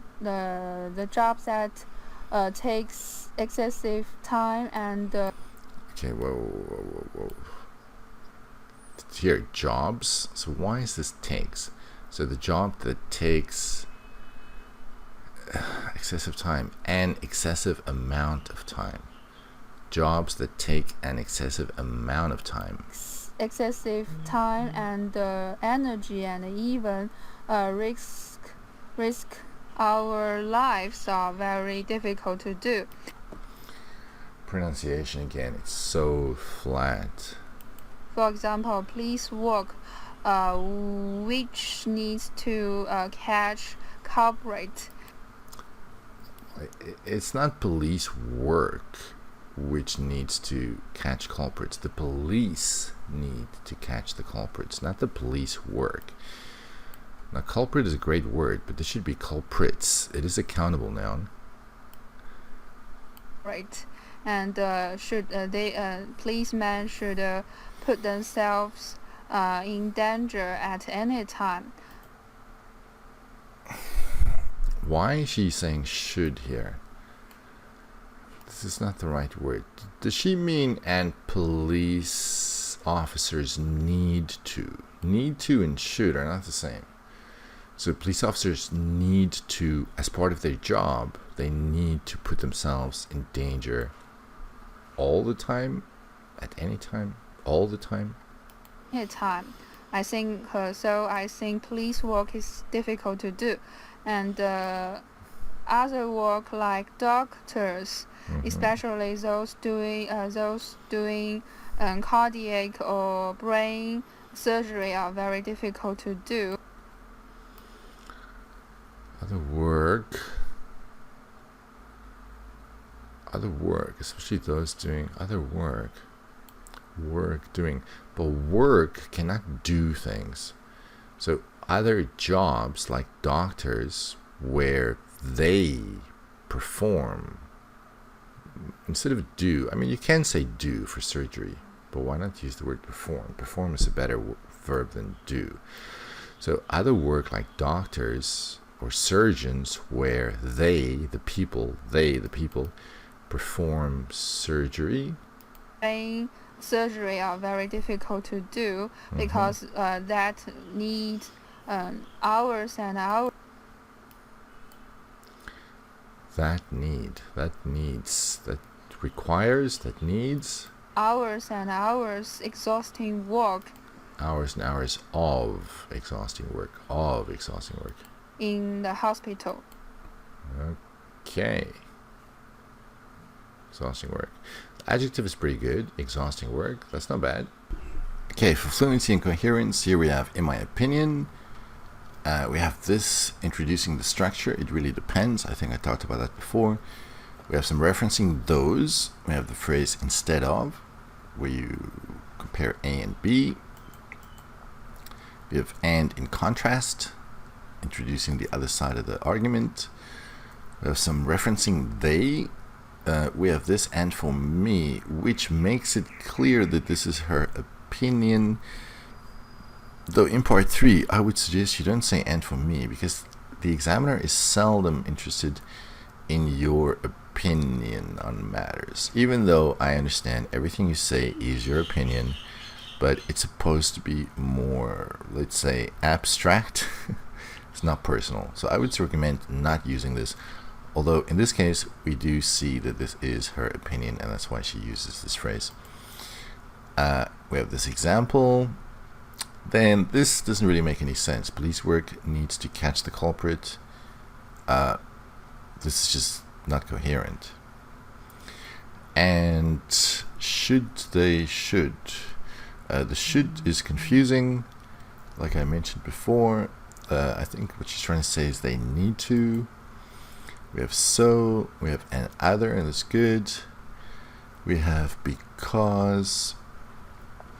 Then we have that. So like I said, brain surgery,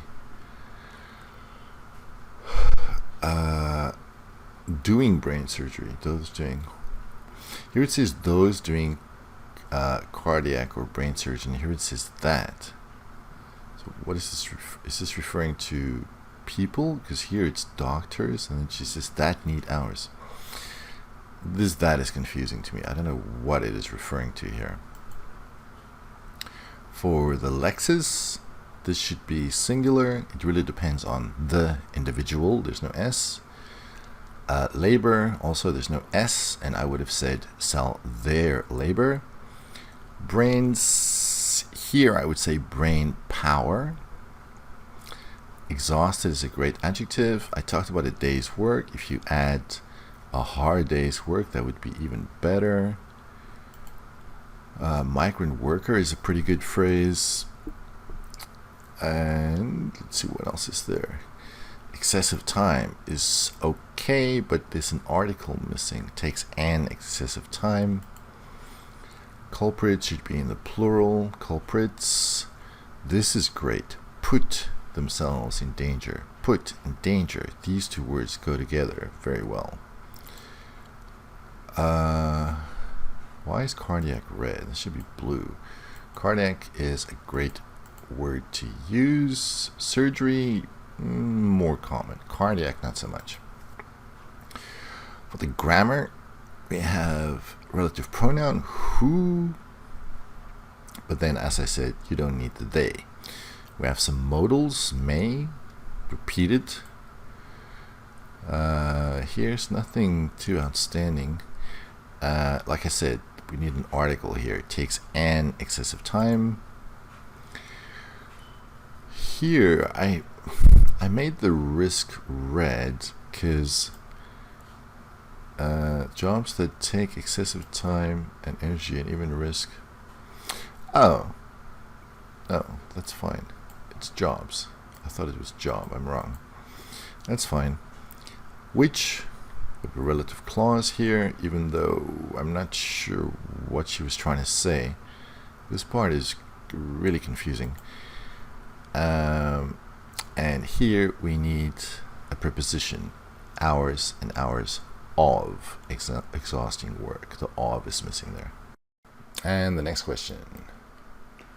Why do people like to own their small business? This question does not make any sense. Why do some people like to own small businesses? There should be no there. Because if it's your business, you do own it. So logically, this doesn't make any sense. It's like saying, why do you like to own your pen? My pen. If it's my pen, I own it. So why do some people like to own a small business? I think the first benefits of owning First benefit. If it's the first, then it should be singular. The first benefit. I do like the of ing. That's great. The first benefit of ing. V-ing, I should say. A small business is the freedom to make decisions and The freedom to infinitive, yeah. The freedom to, I should say bare infinitive. The freedom, no, not bare infinitive, just infinitive. The freedom to, good. make a business plan, so they The freedom to make decisions and make a business plan. Plans are accountable, so we need an article and make a business plan. so they don't need to answer demands of their supervisors. They don't need to answer the demands. Well, they don't need to respond to the demands. Actually, they don't need to. They need to respond to the demands of their supervisors. They don't need to respond to the demands of their supervisors. Okay? Their supervisors, they are not supervised by others. Okay. So they don't have supervisors. Well then, okay. So they don't need to answer to the demands of any supervisor. So here, maybe we shouldn't say there, because right after that you say they don't have supervisors.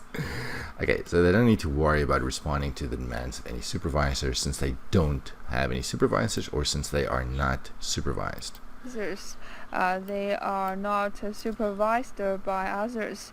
And secondly, that's a good marker. And secondly, it's just too bad she said secondly. Just secondly, have flexibility in choosing when and where to work. Look at this here. This is good. Have flexibility, a noun, in V-I-N-G, and then this noun phrase. They have flexibility in choosing noun phrase. Good grammar.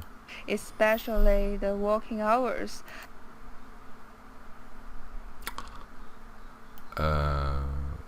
When and where to work. Especially, but isn't the when the working hours?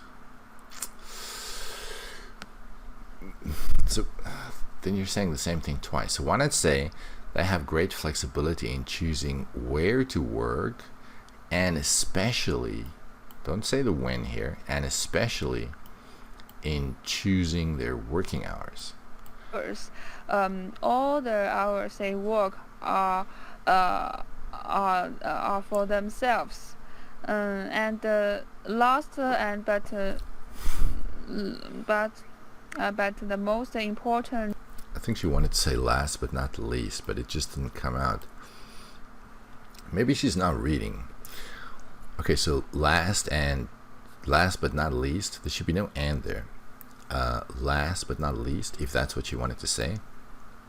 The most important factor, again, this should be singular, because it's the most important singular factor.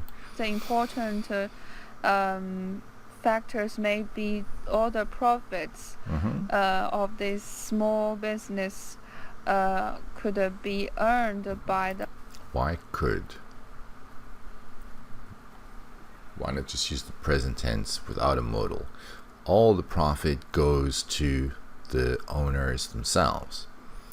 All the profits go to the owners themselves. Owners themselves. Good point. You get to keep all the money you make. It doesn't go to any management or shareholders.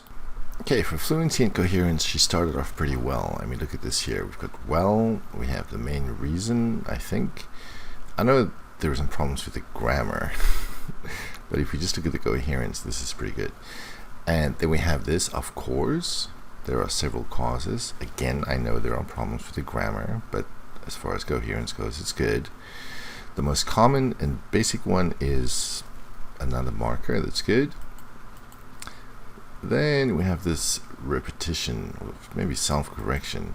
She goes from the basic, and then she feels, oh, I forgot the word there, and then she says they're basic. Same thing here. To seek new jobs. These repetitions, there are too many of them. Here we have an also, we have lead to, A leads to B, these people referring to the workers. Then again here we have the self-correction. Now this they is in red because they. Why don't we find another word to refer to them? Why don't we say workers such as these, or any other word, but don't repeat yourself so frequently. Here we have so, in order to, the other reasons, so. Then we have this. This is a big problem. Saying nothing for a long time. We have in addition, with these people. Here we have this self-correction again. I don't really understand the point of this last sentence. Seems really unnecessary to me. It didn't really develop her answer. Could have just as well left that out. Moving on to the Lexes, we have lack of job satisfaction. When she talks about the basic needs, let's drop the help. In English we don't need that. So a low salary cannot even cover your basic needs. We don't need the help. The money covers your needs. It doesn't help you cover your needs. We have, but anyway, basic needs is a great phrase. Basic and needs go together very well. Same with seek and jobs. Good collocation. We have sense of fulfillment. These are red because she uses this too much. Lack of sense of improvement, lack of satisfaction. It's overused. Valued is a verb. Good. Training, there should be no S. Advance as a verb. I don't see that very often. Advance their career, that's good. Again, sense of fulfillment. It's used too much. This should be work environment. Lack, overused here. Job hopping, that is a good phrase to use. There's no such thing as career life. It's just career or life. And this should be the development of information technology. Moving on to the grammar, this should be in the passive. So the main reason I think these people are forced to keep changing their jobs. Here we need a relative pronoun. There are several causes which lead to, and this should be not the. There are several causes which lead to a lack of job satisfaction. The basic one is, I don't know why she's using the here. There should be low salaries. There's no the. We're not talking about any specific salaries. Same thing here. We're not talking about a specific lack of satisfaction. May lead to is good grammar, the modal going with the verb, but it should be a, not the. Here we have an if structure. If, and then the passive here, but unfortunately the wrong be verb because work is singular or uncountable in this case. Here we have will, showing a limited range, but some range at least. Not everything is in the present tense.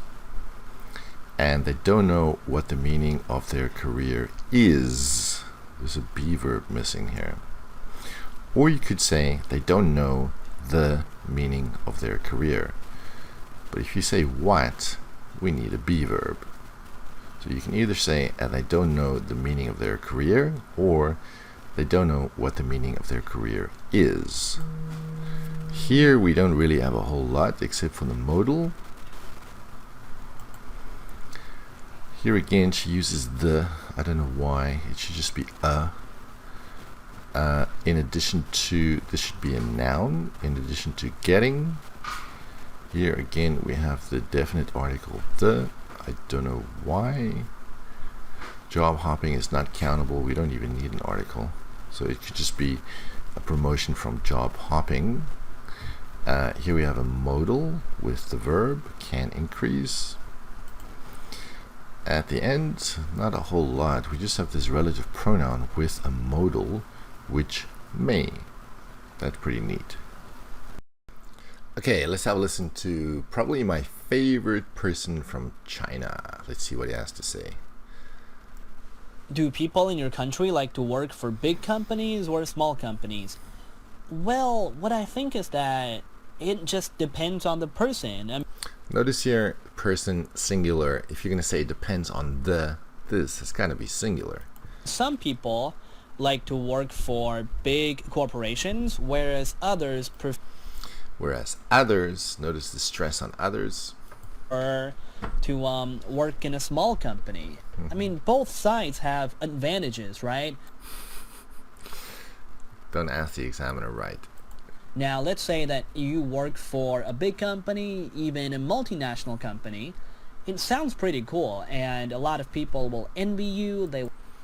Okay, good chunking. He pauses. He uses intonation to good effect. A lot of people will envy you. They will think that you make a ton of money every single month. Some idiomatic language here. A ton of money. Which is probably not true. However, if you work for a startup company, perhaps there That's a great phrase. Startup company. Company that's just starting.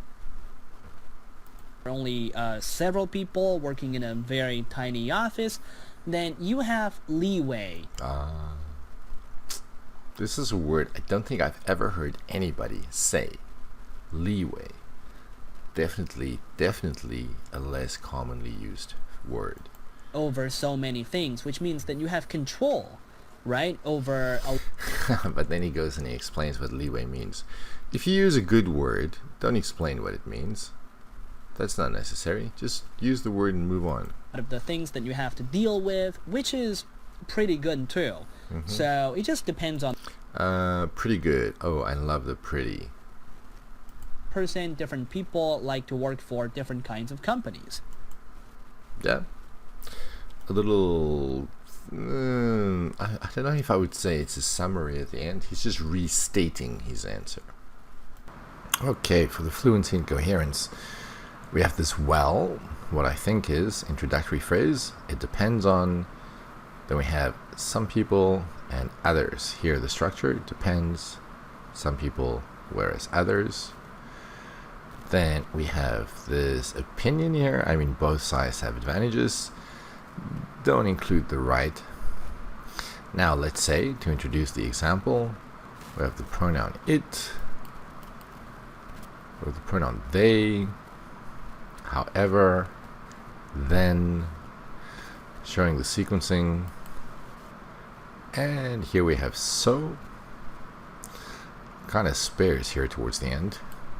As far as Lexus goes, I think corporations is less commonly used. Multinational, definitely less commonly used. This is a great adjective that goes with the word company. Envy is a pretty good verb. Ton of, if you want to use idiomatic language.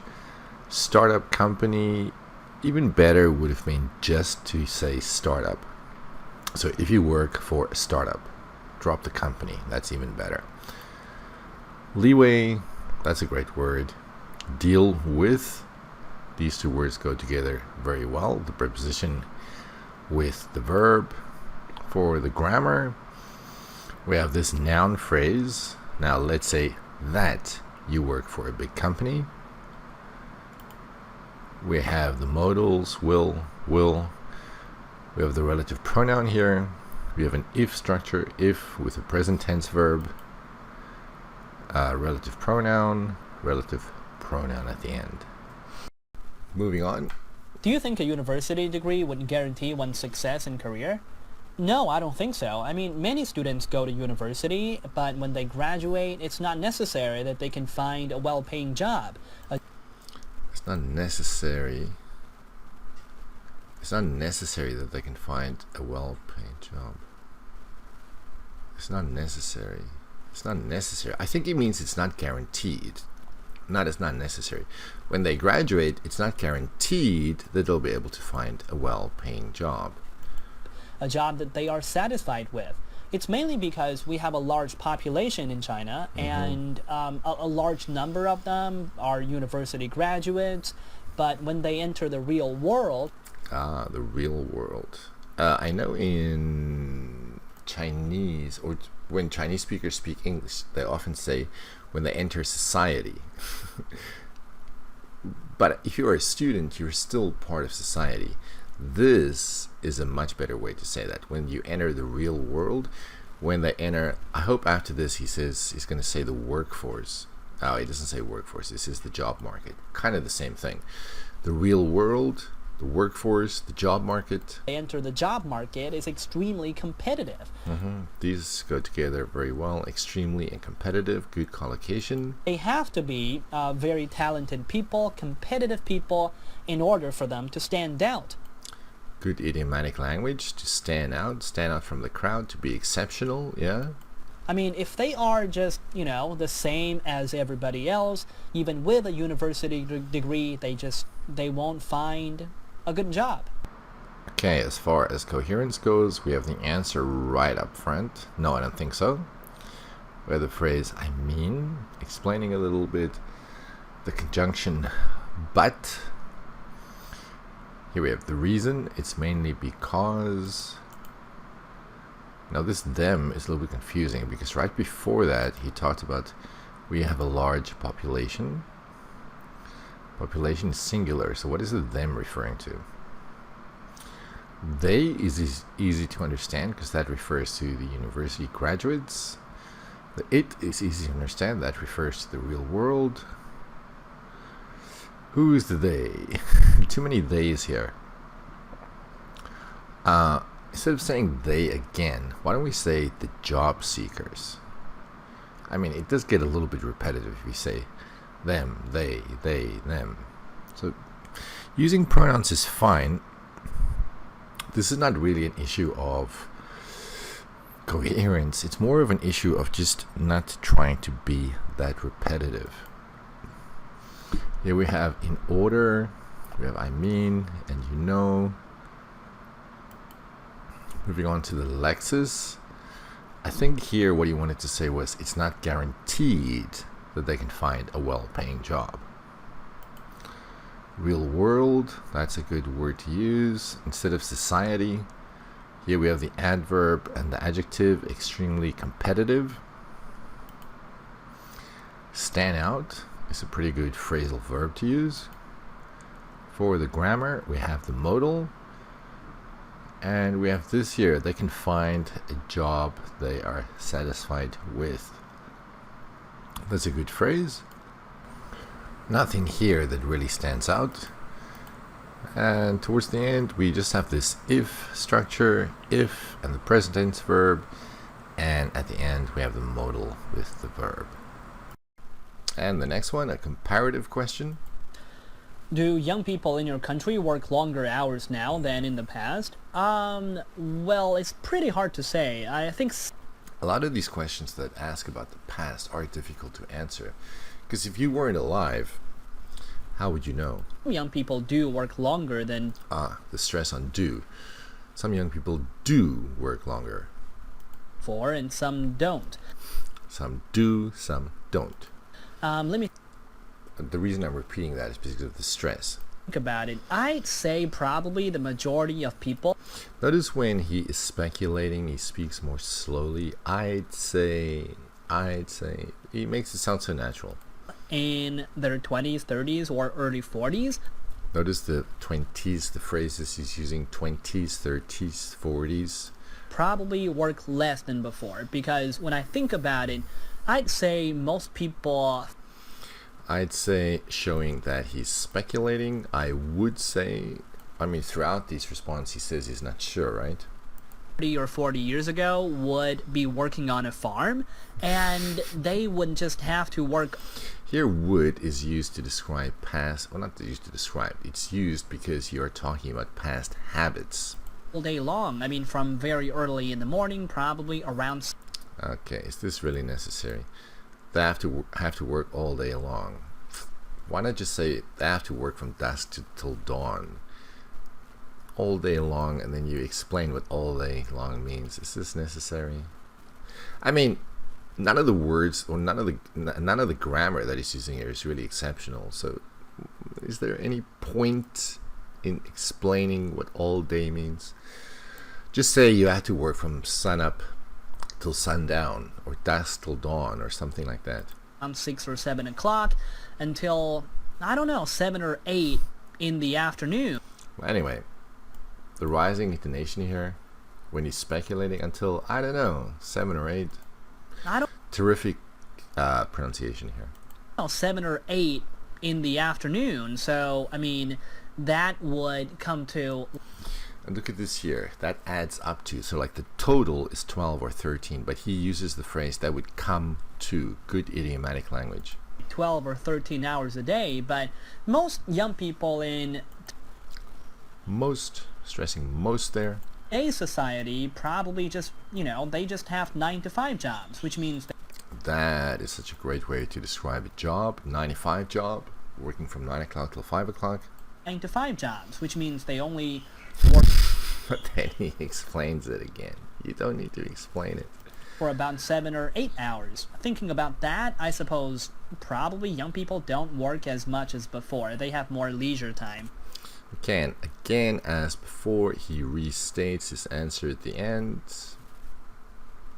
I don't think it's really a summary. He's just restating his opinion. That's fine. Okay, if you find a question difficult to answer, you can say so. Just don't spend too much time on that. Okay, so then we have this idea that he's used so much before. Some do, some don't. Giving two issues to the side. Look at the way he uses do here for emphasis. We have the adverb probably, I'd say probably, indicating he's guessing, telling us about his attitude towards the issue. Here, the reason, because when I think about it, he doesn't just say because, he says because when I think about it, I would say, again, indicating this is just his opinion. We have and. This is all red because this is really unnecessary repetition, as I talked about before. But look at this here, until, I don't know, 7 or 8. This I don't know is said with a rising intonation, again showing that you are not sure. This is just your opinion. We have this This is in red because here we already have young people, so why do we need the pronoun they? We have 95 jobs, so why do we need to say they only work for 8 hours? This phrase, thinking about that, I suppose, probably, again, showing his uncertainty. That's good. For the Lexes, these age groups, 20s, 30s, 40s, that's pretty good. We have this around, which is idiomatic. We'll notice there's not a whole lot of good language here. Come to like, indicating the total. That's a good phrase. 95, you can use this phrase with jobs. You can also use this phrase with other nouns. Like I said here, he used do for emphasis. Less than before. That's a good comparative for the grammar. We have the modal here with the present continuous, would be working, indicating that this is something people habitually did in the past. Here we have the modal again, would again, lots of woods. The relative pronoun. Here I've made the probably red because put the adverb with the verb. So I suppose young people probably don't work as much as before. Put the adverb with the verb. Oh, the verb is here. But put the adverb with the modal and the verb, as it is in this case. No, not the modal. The auxiliary verb, sorry. Put the modal with the auxiliary verb and the verb. Moving on. How can people get along with their coworkers? Yeah, that's indeed a very important issue with so many people going into the workforce every year. Workforce is a great word to use. Yeah, if you think that the question is addressing an important issue, mention that. Why not? It's indeed a very important issue. It's fine. Don't spend too much time on talking about how important the issue is. Don't forget to actually answer the question, but it's fine to start like this. Every year. Yeah, a lot of people struggle with that. So some of the things that I can think of right now include saying hi to your coworkers every. All right, now look at this here. Some of the things. This is a noun. Noun. Saying. Noun. Workers every day, so that might leave a good impression. And look at this here. Leave and impression. These two words go together very well. Might make And the modal might. Great. everybody think that you're a really nice person, you're approachable, and they might want to. Approachable is a great adjective. Like, you can be friends with someone, you can approach them, they're friendly, they're amiable. Hang out with you after work, so you can kind of strike up a relationship with your coworker. Great verb. But I don't think that you can strike up a relationship. You can strike up a conversation. But strike up doesn't go with a relationship. Strike up goes with conversation. Start. You can start a relationship, not strike up. Unfortunately, here he doesn't use the right verb. And this is, I believe it's conducive to a lot of good things that might happen afterward. Look at this adjective here. It's conducive. That is a great adjective to use. So being friendly is conducive to, well, he says a lot of good things that might happen afterwards. I don't know what the good things are, but conducive is a great word to use. Good things that might happen afterwards. Other things. Okay, other things. Moving on. Well, I believe there are so many things that can be done. Okay, but don't just say it. Don't say there are so many things. Mention what they are. To help us get along with our coworkers. So, I believe just not being an asshole is really important. Yeah, if I were you, I would not say this word in the test. It's going to leave a bad impression. Don't do that.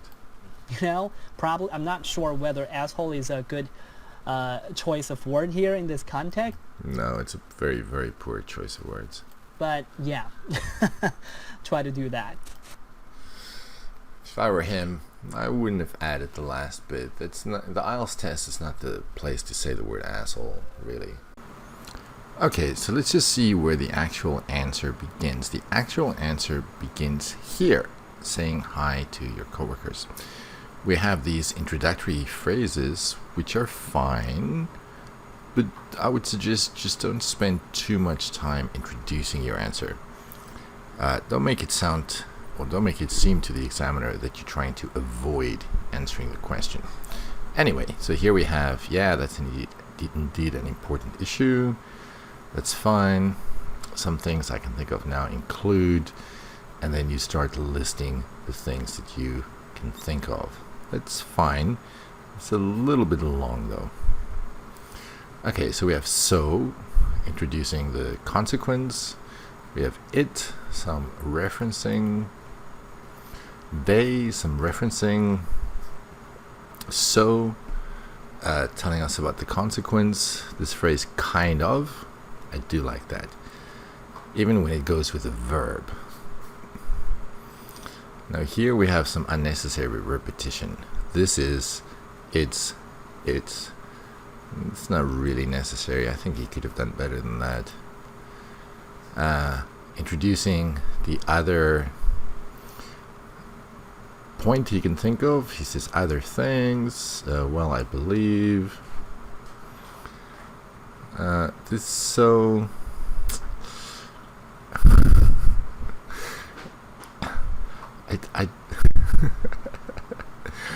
I don't really see the connection here, because he says here there are so many things that can be done. So, what's the connection here? There's no connection. He could have said for example, but not so. And then probably, I'm not sure How can you probably not be sure? If you're not sure, you're not sure. You can't probably be unsure.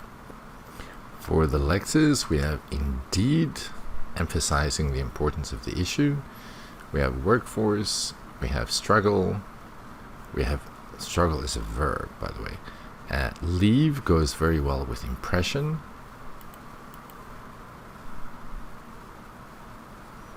We have approachable, describing people's personality. Now, before I said you can strike up a conversation, but it sounds weird to say strike up a relationship. I was wrong about that. I thought about that again.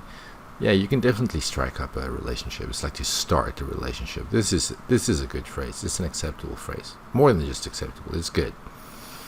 Conductive, as I said, that's a great adjective to use. Don't use any words that the examiner might find offensive. I mean, I don't care, but some might. If you say this, try not to. And here, look at this phrase here. A good choice of word, singular, a good choice of word in this context. This is such a great phrase. Anyway, no, it's not a good choice of word. The grammar. We've got with, then we have this noun, and then VING going into the work forwards. Good grammar. We have a modal. This saying is highlighted because he's talking about things, so this has to be a noun, and he gets that right. We have modals, might, can. We have a passive structure, things that can be done. Here we have a noun phrase, not being. I talked about the probably before, so I'm just going to say that again. Moving on. Is it hard to find an interesting job in China? Well, honestly, can I say that I find this question a little weird? Sure.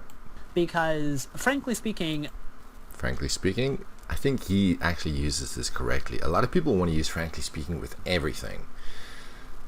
That's not the way frankly speaking is used. Frankly speaking is just used if what you're going to say is kind of controversial, or the other person might disagree with what you're saying. People's definitions of the word interesting might be very different. Some people might think that interesting means... Let's look at the language here. What is he saying here? People's definition of the word might be very different. Yeah, good point. So it's kind of like saying, it's kind of using the structure depends. Some people think this, some people think that. It's a good strategy. Of the word interesting might be very different. Some people might think that interesting means exciting and challenging. Perhaps what they do is, Look at this noun phrase here. What they do, and here is the be verb, is. What they do is, but then I was just thinking this is so good, but then he self-corrects. Yeah, because require cannot go with a be verb. He really wants to use the word require.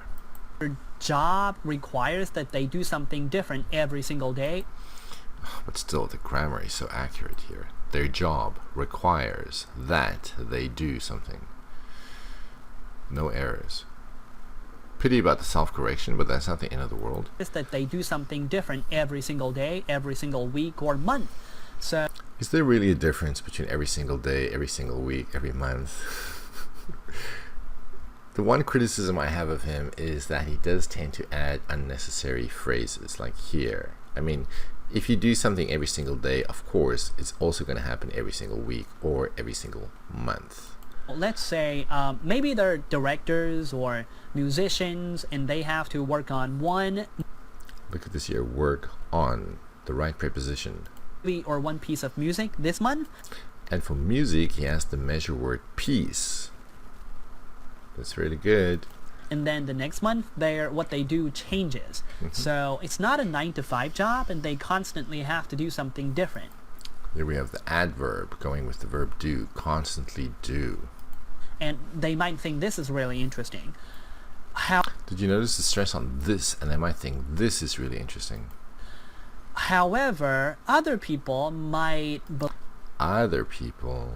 believe that interesting means that they feel content.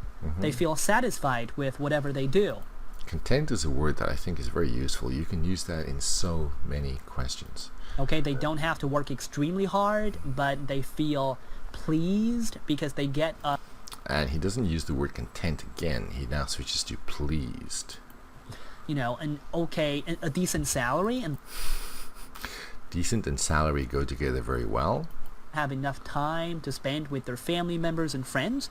So yeah, interesting means different things to different people, and I believe there are tons of interesting jobs in China. You might have noticed that he used tons again. That's fine. And you might have noticed that he uses the same structure. At the end, he restates his opinion. Don't overuse the word honestly. Here, he uses honestly because he is going to say something that people might find a little, well, maybe not offensive, but maybe controversial. He's kind of attacking the question. That's why he uses the word honestly. Same with frankly. Don't overuse these words. Use them when it's appropriate. Let's see. Some people. Okay, so I talked about this structure a lot already. Now here, what they do, their job, what is the difference between what you do and your job? It's the same thing. So it's the senseless repetition. In the middle, we have the It's not bad. Every single day, every single week or month. Really, do we need all three? So let's say, giving us an example, and then the next month for some sequencing. So, however, and here we get to the other point. You will notice he uses this structure a lot. It's fine to do. Here we have okay and decent. Let's just say decent. Drop the okay. They're so close in meaning, but decent really is the better word to use here. So yeah, here at the end, where he is restating his opinion for the Lex's definition of the word. I don't hear people say this a lot. That's what I would consider less commonly used. I talked about piece before, the measure word of music. 95 is a good phrase to use. Constantly is a good adverb, and here it goes with the verb. Content, that is a good, actually this is a word I don't hear a lot at all. I hear people use the word satisfied a lot. Content, not so much. Same with please, I think. Decent is a good adjective to describe salary. Here we have some idiomatic language, tons of interesting jobs. We have the modals, might and might. And here we have the noun phrase, what they do, which is essentially their job. We have work, going with the preposition on when you're talking about movies. Here we have the noun phrase again, what they do. Maybe I should deselect that. Okay, so here the noun phrase, what they do. The modal again. Here we have interesting as a noun. Interesting means that. And another noun phrase, whatever they do.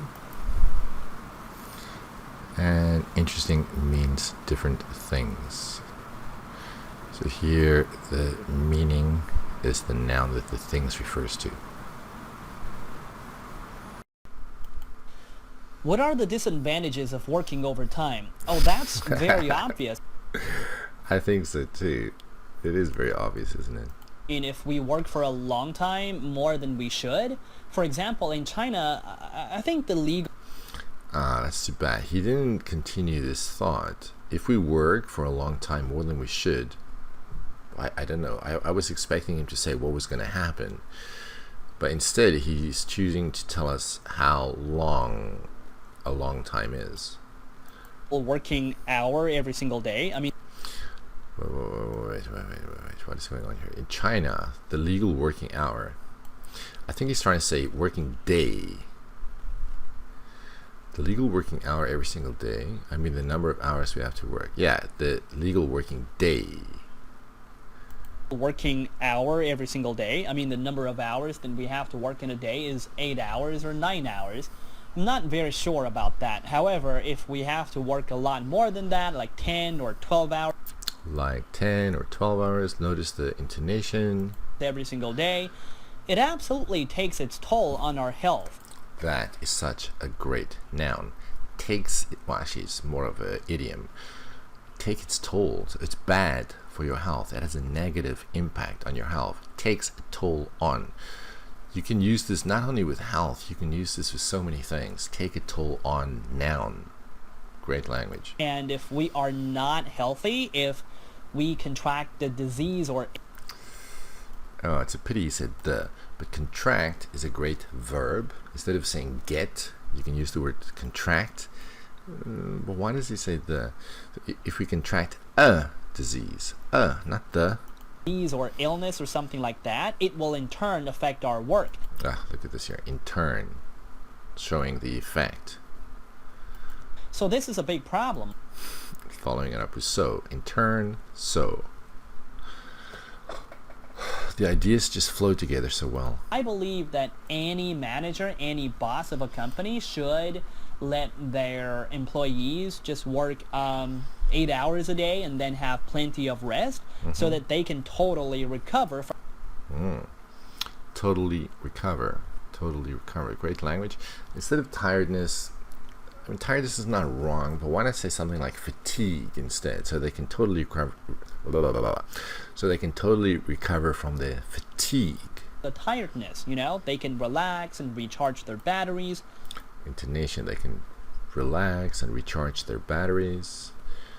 Yeah, also here, great idiomatic language, recharge their batteries. It's the most important thing. Nah, a little bit different. He didn't restate his opinion at the end. He just emphasized it. If something is difficult, say it's difficult. If something is obvious, say it's obvious. Why not? Okay, we have introducing the example here. I think his opinion, I'm not very sure about that. If you're not sure, say you're not sure. We have a conjunction, however. We've got some and, some basic words, and, so, this, referencing, I suppose, contracting diseases. In turn, showing sequencing, cause and result. I believe, again, showing that this is not a fact, only his opinion. Some simple words like so, you know, and at the end in the restatement, so that's the most important thing.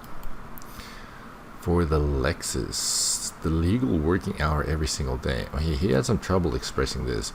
I think what he tried to say was the maximum working hours every single day. But, I mean, usually, isn't this calculated per week? We say the work week, like a work week is 35 hours, or a work week is 40 hours, or whatever. Not sure why he's doing this per day. In most countries, this is per week. So I think the work week is 35 hours, or something like that. Anyway, single going with day, and every going with single, that's good. This is a great idiomatic phrase, to take a toll. That's very good. Contract as a verb. Contract diseases, contract illnesses. Totally recover. Putting the adverb with the verb. This phrase here, idiomatic phrase, to recharge your batteries. For the grammar, we have this if structure, if with present tense verb. Here we have the noun phrase, the number of hours that we have to work. We have another if phrase, if present tense, have to work. Here we have an adverb going with a verb, absolutely takes. Another if phrase, another if phrase. Unfortunately, here he uses a specific article with disease. Should have been if we contract a disease, not the disease. We have a modal, another modal, and another modal. What do you think of the sharing economy? That's one hell of a question. Well, I think it's pretty good. A good example that quickly came to mind when you said sharing economy. You surely said. Said. That would be crazy. Okay, let's try that again. A good example that quickly came to mind when you said sharing economy is shared bicycles, which is a big thing in China. A big thing. Yeah, you could also just say which is big in China, but big thing is fine. I think one of the leading players... Great phrase, leading players. If you talk about a market, the companies who share the market are the players. The market is Mobike, which has shared bicycles everywhere in China, in any major city. No matter where you want to go, you can find one of their bikes, scan the QR code, hop on it, and ride off. Okay. So he's going through the steps here. You can verb. Let's see, what do we have here? Find, scan, hop, ride. So, yeah, I believe it saves people a ton of money because now... Notice he uses a ton a lot. They don't have to buy their own bike anymore. And also we have shared cars, which costs even more. I mean, if you buy a real car, it costs loads of money, but now... Here he didn't say tons, he said loads of. Okay?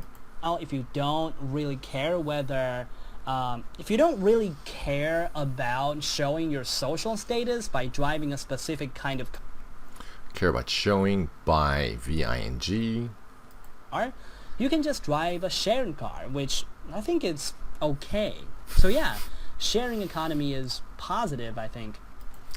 Yeah, this is maybe not the strongest of answers, but this is a hard question. Here we have the answer right up front. We have this phrase to introduce the example. This phrase introducing his opinion. This also indicating it's his opinion. The belief going with the so yeah. Simple phrases and also and I mean. I think it's okay. So yeah here at the end. So yeah used to introduce the restatement of his opinion. For the Lexus, this is really good. Leading players in the market. Use this as it is here. Ride by itself is not that great, but ride off, that is pretty good. Like ride away. We have this idiomatic phrase, a ton of. Same with loads of, idiomatic phrase. Social status is pretty good, not that outstanding, but pretty good. For the grammar, here he did use the past tense, well, because it happened before he spoke. Relative clause which, we have this phrase, no matter where you want to go. We have a relative pronoun, we have an if clause, if going with the present tense verb, if going with the present tense verb. Here again, if, I guess I should highlight the verb also. Okay, if you don't care, and then here a noun phrase about showing by driving, about noun by VING. Just here for sharing economy, he should have said the sharing economy. Moving on. What kinds of jobs or work should not involve competition? This is a weird question. God, I'm sorry, I don't know. I mean, this is a really difficult question. Okay, saying the question is difficult, it's fine if the question is difficult, because sometimes the questions are hard and the examiners know they're hard, so it's fine, but don't spend too much time saying, oh, this question is so hard, I never thought about this before. I mean, you can use this tactic to get some time to think about what you're going to say, but do move on to actually talking about the answer. Well, Some of the jobs that I can think of right now are teachers, salespeople, fashion designers. I don't understand why, in the case of salespeople, it's not competitive. Because aren't you trying to be better than the other people to earn more commission? I don't quite get that. Doctors and nurses, and all of these professions involve some sort of competition. Oh, I got it wrong. They do involve competition. With doctors? Are doctors in competition with each other? Competition, even if sometimes you don't want to compete with the rest of the people in your profession, you just have no choice, right? Please explain. Because others might want to compete with you in order to stand out. Okay, here we have the phrase stand out again. Oh, and then look at this now. And then he explains what it means.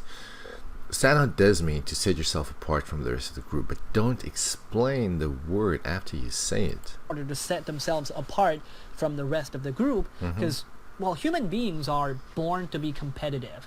We all want to be winners, so I'm sorry, I can't think of any job that is not competitive.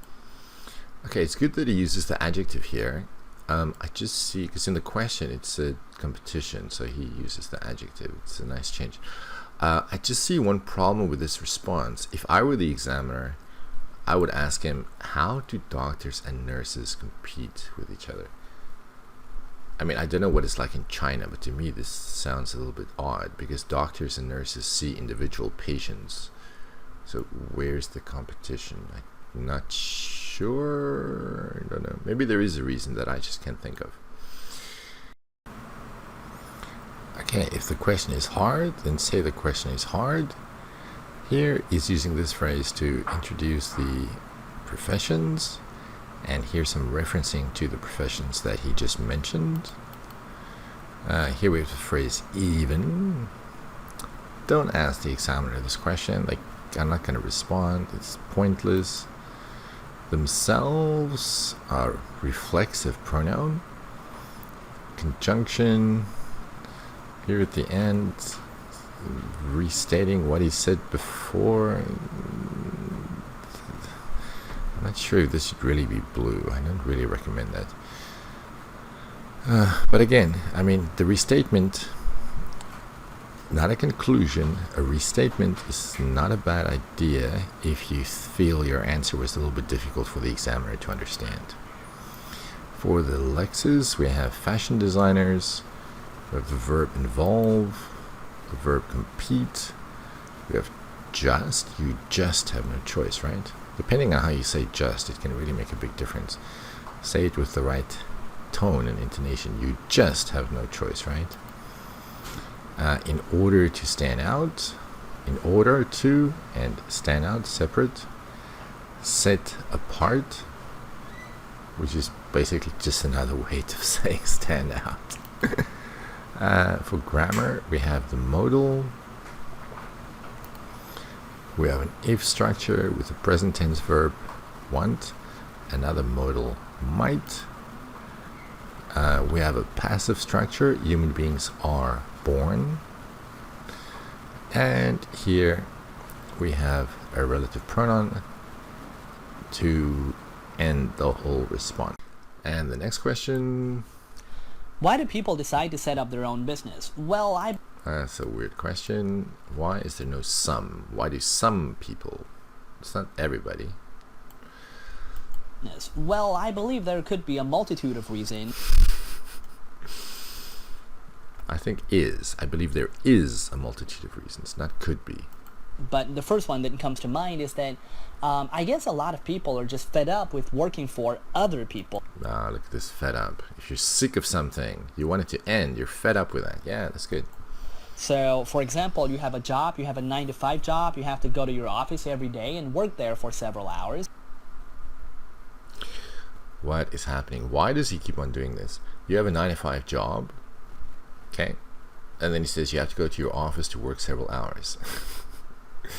Well, the several hours and going to the office is kind of implied by the 9-to-5 job. So if you say you have a 9-to-5 job, do you really need to say you need to go to the office and work a couple of hours? No, because that's what having a 9 to 5 job means. Because it's a 9 to 5 job, it's very likely that you have a boss. And if you are very unfortunate, perhaps this person is like a control freak. Oh, look at this here, control freak. That's a great word to use. I also like the He's softening it a little bit with the word like. And you have to do everything your boss tells. Notice the stress on everything. You have to do everything. Let me play that again. And you have to do everything your boss tells you to do, and sometimes if you make a mistake, you're very likely to be scolded. In English, we don't use the word scolded as much as people in Chinese do. I mean, I've never heard anybody say, "Oh, I've been scolded by my boss." It's very odd. If you want to use some idiomatic language, why not say chewed out? You're very likely to be chewed out. Don't say scolded. You think of something else to say. Chewed out is not bad. So this is something that nobody wants to see in their workplace, right? So Maybe experience, not see. if someone has a very strong personality and they're good at something, maybe they just want to Did you say good at or good in? something. Oh, come on now. They're good at something. Oh, you said at. You're good at something. Okay. They're good at something. Maybe they just want to start their own business and be their own boss and, go it alone. Oh, this is such a great language here. Go it alone. It's such a great phrase. Go it alone means you don't want to be part of a company. You don't want to be part of a bigger organization. You just want to do things yourself. You want to go it alone. I think this is pretty good. Yep. Again, not really a summary. Just I don't really know the point of saying this at the end. Maybe it's just restating his opinion very, very briefly. Okay, this introductory phrase used to introduce the reasons contains this word multitude, which I think is a really good word to use in terms of vocabulary. Then for sequencing, we have the first one. We have this phrase comes to mind. Yeah, don't overuse this phrase. We have I guess. So for example, the conjunction because. And like. The person is like, and then noun, a control freak. Yep, and sometimes, so this, referring to what happens in the office. Like I said, don't ask this question.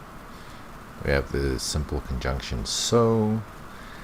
I underlined this at the end because it seems to me that too often he's evaluating issues when he's asked to give reasons. He was asked to give reasons, not evaluate, and he just does this too often. Okay, for the lexes, like I said, multitude is really good. Fed up is a good phrasal verb. I talked about 9 to 5 before. Control freak. This is maybe one of the best phrases in this response. I talked about scolded. Don't use that phrase. Unless you're talking about a child getting scolded by its parent. Workplace is pretty good. Strong is a good adjective that goes with personality. This is terrific. Go it alone. You can use that in business. You can use that in other situations also. We have the modal, to be. Fed up with noun. Fed up with working for other people as far as grammar goes. We have this noun phrase, everything your boss tells you to do. We have an if clause, if you, present tense verb. Likely to be, so here we have likely with the passive structure. And we have an if structure here at the end.